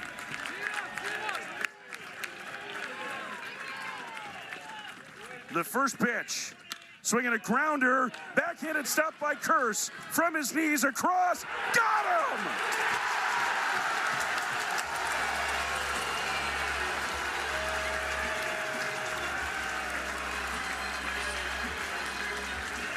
What a play by Carson Curse, 1 out. Not only what a play, he's throwing this ball from his knees, from the grass, in the 5-6 hole. Wow.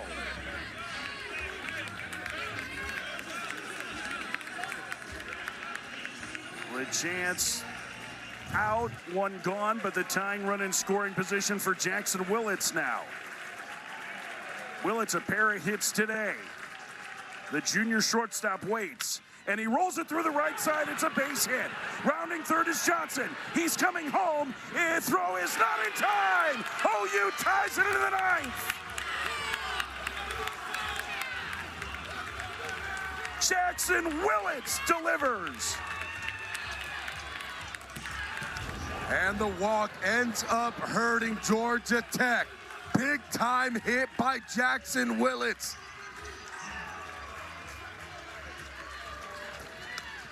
You can just see Camden Johnson never was going to stop. The speedy third baseman comes through, and we have a tie ball game. Yesterday, Oklahoma came back from an 8-2 deficit to beat Georgia Tech to force a Game 7. Today, they trailed 7-3. They haven't evened it in the 9th, and they have the winning run aboard with 1 out. And they are circled up in that dugout. While Matt Taylor pays a visit to McKee.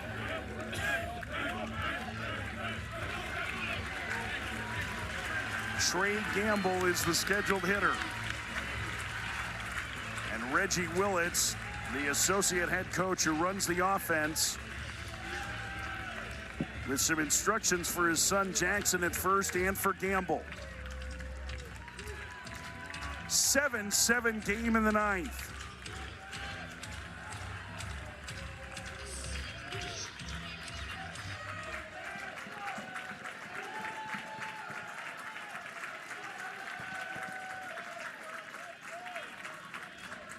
First pitch from McKee in the dirt.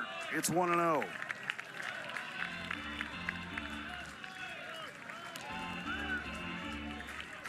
Boy, it got quiet here all of a sudden. This OU offense, they're relentless. They weren't going to give up. We saw it yesterday. We're seeing it here again today. On the ground foul on the count 1-1. Dimitri Angelakos getting loose in the bullpen for Georgia Tech. Right now, though, I'm telling you, the play that Carson Curse made. Oh, boy. That is looming large because otherwise, you're talking about a base hit ending this game. The 1-1 in the air to center. Going back a step is Burris. He's got it for out number 2.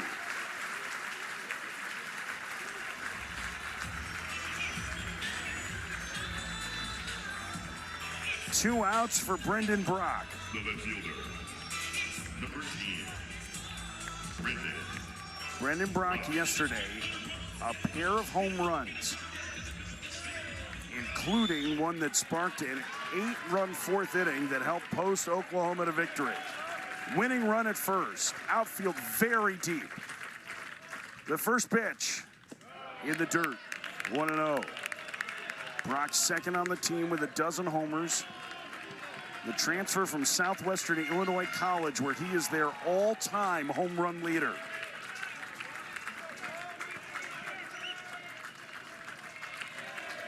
Zuckerman guarding the line at third. The 1-0. Down low, 2-0.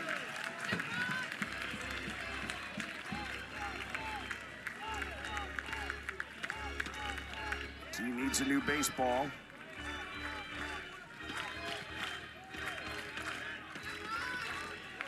Seven, bottom of the 9th. Oklahoma trying to stun Georgia Tech and make it to supers.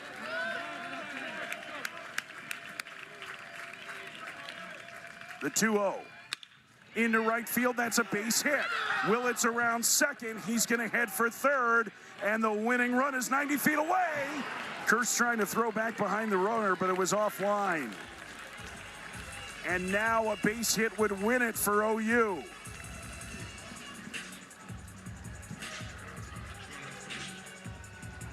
the right fielder, number 17.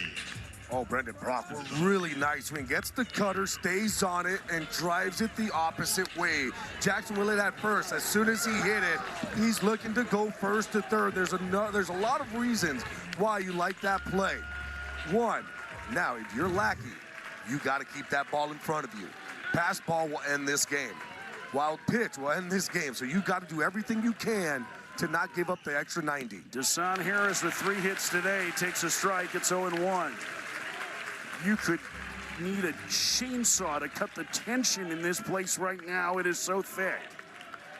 7-7, bottom of the 9th, 2 outs. Winning run at third for OU. Fouled away, and the count 0-2 to Harris.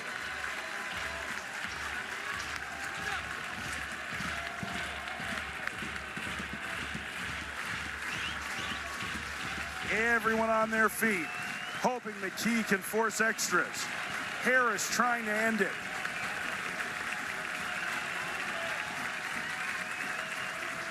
The pitch, swing and a miss, inning over.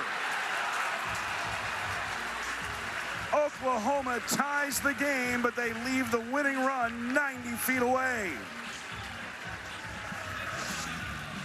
And this is how it was. Camden Johnson walks. Big time hit by Jackson Willits to score Camden Johnson to second. And we're going to... We head to the top of the 10th. Jackson Cleveland back to work for OU against Ryan Zuckerman, leading home run hitter for Georgia Tech. First pitch a strike at 0-1. How about the job for Jackson Cleveland, what he's been able to do since he's been in this ball game? Has not given up a hit to any Georgia Tech hitter today. Swing and a miss, it's 0-2. Remember, his line did not look great yesterday, but he got a huge double play in the first inning to get out of a jam. And it really helped to settle the game down. Even though he gave up a 5 spot, it calmed things down. They had a big deficit before Oklahoma came back to win. And he makes quick work of Zuckerman to start the 10th, 1 out.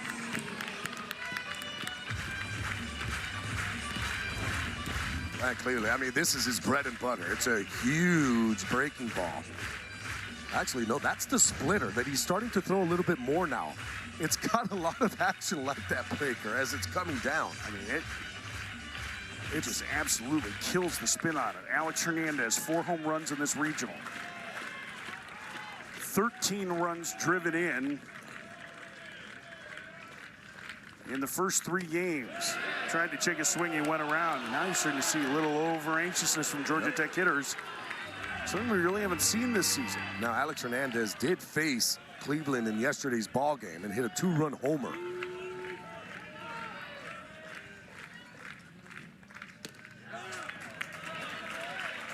I guarantee you that Cleveland realizes I'm not going to give him a pitch that he can handle. Right now, that split finger has been working this whole entire game. The 1-1. Popped up. First baseman Tockey into foul ground, 2 outs. Bottom third of the order due for OU in the bottom of the 10th. Excuse me, 8, 9, and 1 due. Tockey branching to the top of the order and walked for OU. Jackson Cleveland continues after throwing 66 pitches yesterday. The senior has been outstanding today.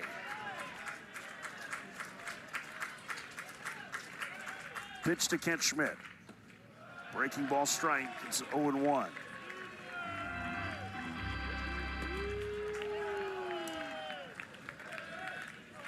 First baseman singled and scored in the 6th.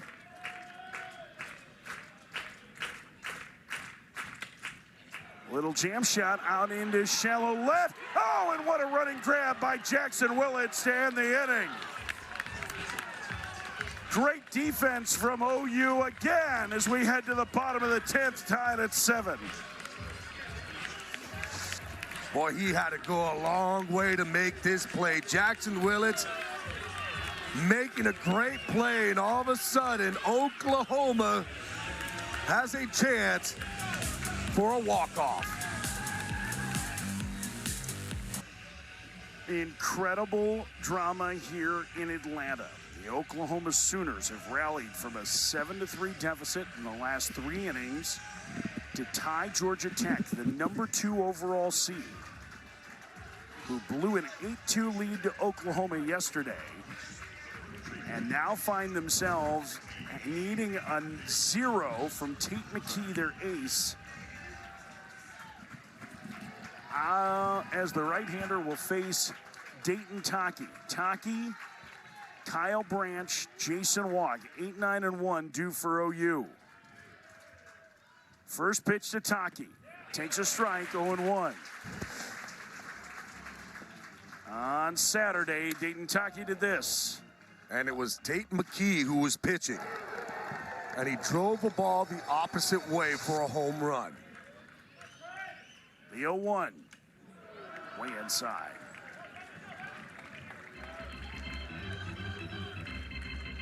Georgia Tech was 2-0 in a regional for the first time since 2010. They are trying to win their first regional since 2006.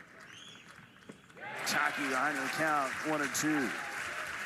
They have had the best offense in the country all season long. Oklahoma's pitching has done enough to keep them in check, and the offense has come alive for a team that was 13th in runs scored in the SEC this year. Tockey takes in the dirt, 2-2.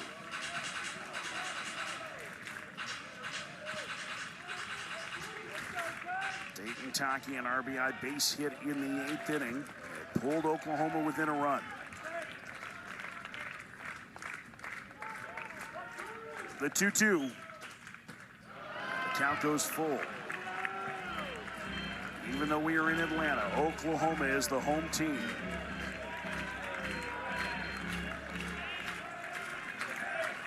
There's Tockey's mom. She has been living and dying on every pitch. Tockey in the air to center. Burris going back. That ball is gone. It's gone. Dayton Tockey sends Oklahoma to Super Regionals.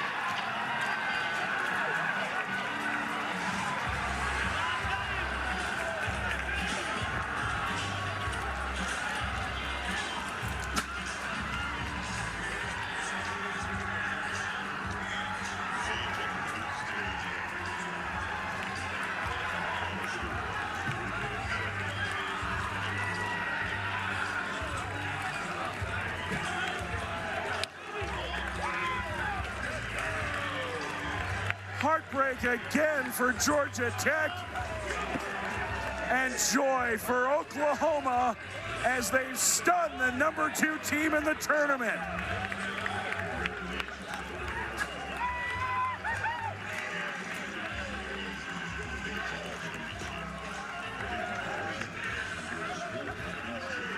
Oklahoma is going to Kansas to take on their former conference rivals. And look at Dayton Tockey's mom. She has been here on every pitch, and she couldn't be more excited. A 454-foot homer to end regionals. What a shot! A huge shot by Tockey, and he knew it when he hit it. It was 109 miles an hour, and pure chaos ensues. The fight by this Oklahoma Sooners team, never giving up, staying with it. They did it yesterday. They did it here again today. 8-7 in 10 innings. Oklahoma is on their way to Super Regionals, and there's Mom. And the tears of joy are flowing with the Oklahoma parents. They've done it. They've stunned the #2 team in the tournament. Incredible.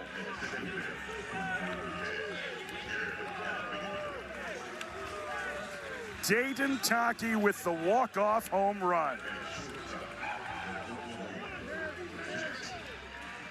And look at the Oklahoma bench. And the hero is Dayton Tockey, a walk-off home run. Unbelievable, man. He's unbelievable. Dayton, Mike Farron, and Gabby Sanchez, congratulations. Thank you. Your thoughts? Man, it's unbelievable. I mean, our pitchers kept us through it. You know, we've been doubted all week, talking about how good these guys are. I mean, yeah, they're a good team, but everybody underestimated the Sooners. And we took a swing at the Giant last night, and they hit us back pretty hard today, but we just stayed through it with each other all game, and we started believing in each other. And, I mean, I got the opportunity to do what I did. You had back-to-back days against this Georgia Tech team where they jumped out to a lead, and you guys never gave up. What does that show about your guys' resiliency? Yeah, I mean, yesterday got a big lead on us, and I mean, we just keep fighting. I mean, we don't ever want to get up, and we trust each other, and you know, I mean, we just believe in each other and we love each other. So we're gonna finish the game. We're gonna play all 27 outs for each other. 450 feet. Man, that's a shot. 454. Like, where's that rank in terms of, I mean, over the batter's eye, dude. Like, yeah. Where does that one rank for you in terms of distance? Man, that might be the farthest one I've ever hit. You know, I got all of it. I knew it was gone, and then I got to celebrate with my teammates, and I'm just thankful to be put in this place and at this time. Hey, your mom has been here every game cheering for you. She's got the Tockey gear on. She was so excited. She knew this could be it. Yeah. What has it meant to have her support? I mean, we've got her on the screen right now. The tears of joy are welling up in her eyes. Man, I can't thank her enough for all the support, man. And I didn't know she was coming. She surprised me down here, and you know, it just made me so happy. And I can't wait to hug her after the game. Well, you go do that. Hug your teammates, hug your mom. You're going to Lawrence, Kansas for Super Regionals. Dayton, congratulations to you and the Sooners. Thank you, fellas. Boomer. Dayton Tockey, the hero in the 10th inning tonight. Oklahoma is heading to Super Regionals to take on former conference rival Kansas. Unbelievable. And as we go through the elimination must-win games for teams today, we are now heading to Supers without the #1 and the #2 overall seed. Incredible. This was just about resiliency from OU, never giving up and believing in one another. Down yesterday big, coming back to win. Down today, 8-3, and being able to do what they did and continue to just press this Georgia Tech team and coming out victorious. 8-7, Oklahoma walks it off on this shot from Dayton Tockey, and the Sooners are heading to Supers to take on the Kansas Jayhawks. Oklahoma wins, And Super Regionals begin next weekend as Dayton Tockey's mom and the tears of joy. That'll do it for us from Atlanta. Thank you to our incredible crew for all their hard work over the last 5 days here in Atlanta. For Gabby Sanchez, I'm Mike Farron. Thank you for joining us for coverage of the NCAA Baseball Regionals. We'll send things to the studio with Matt Schick and Squeeze Play next. The Sooners are going to Lawrence.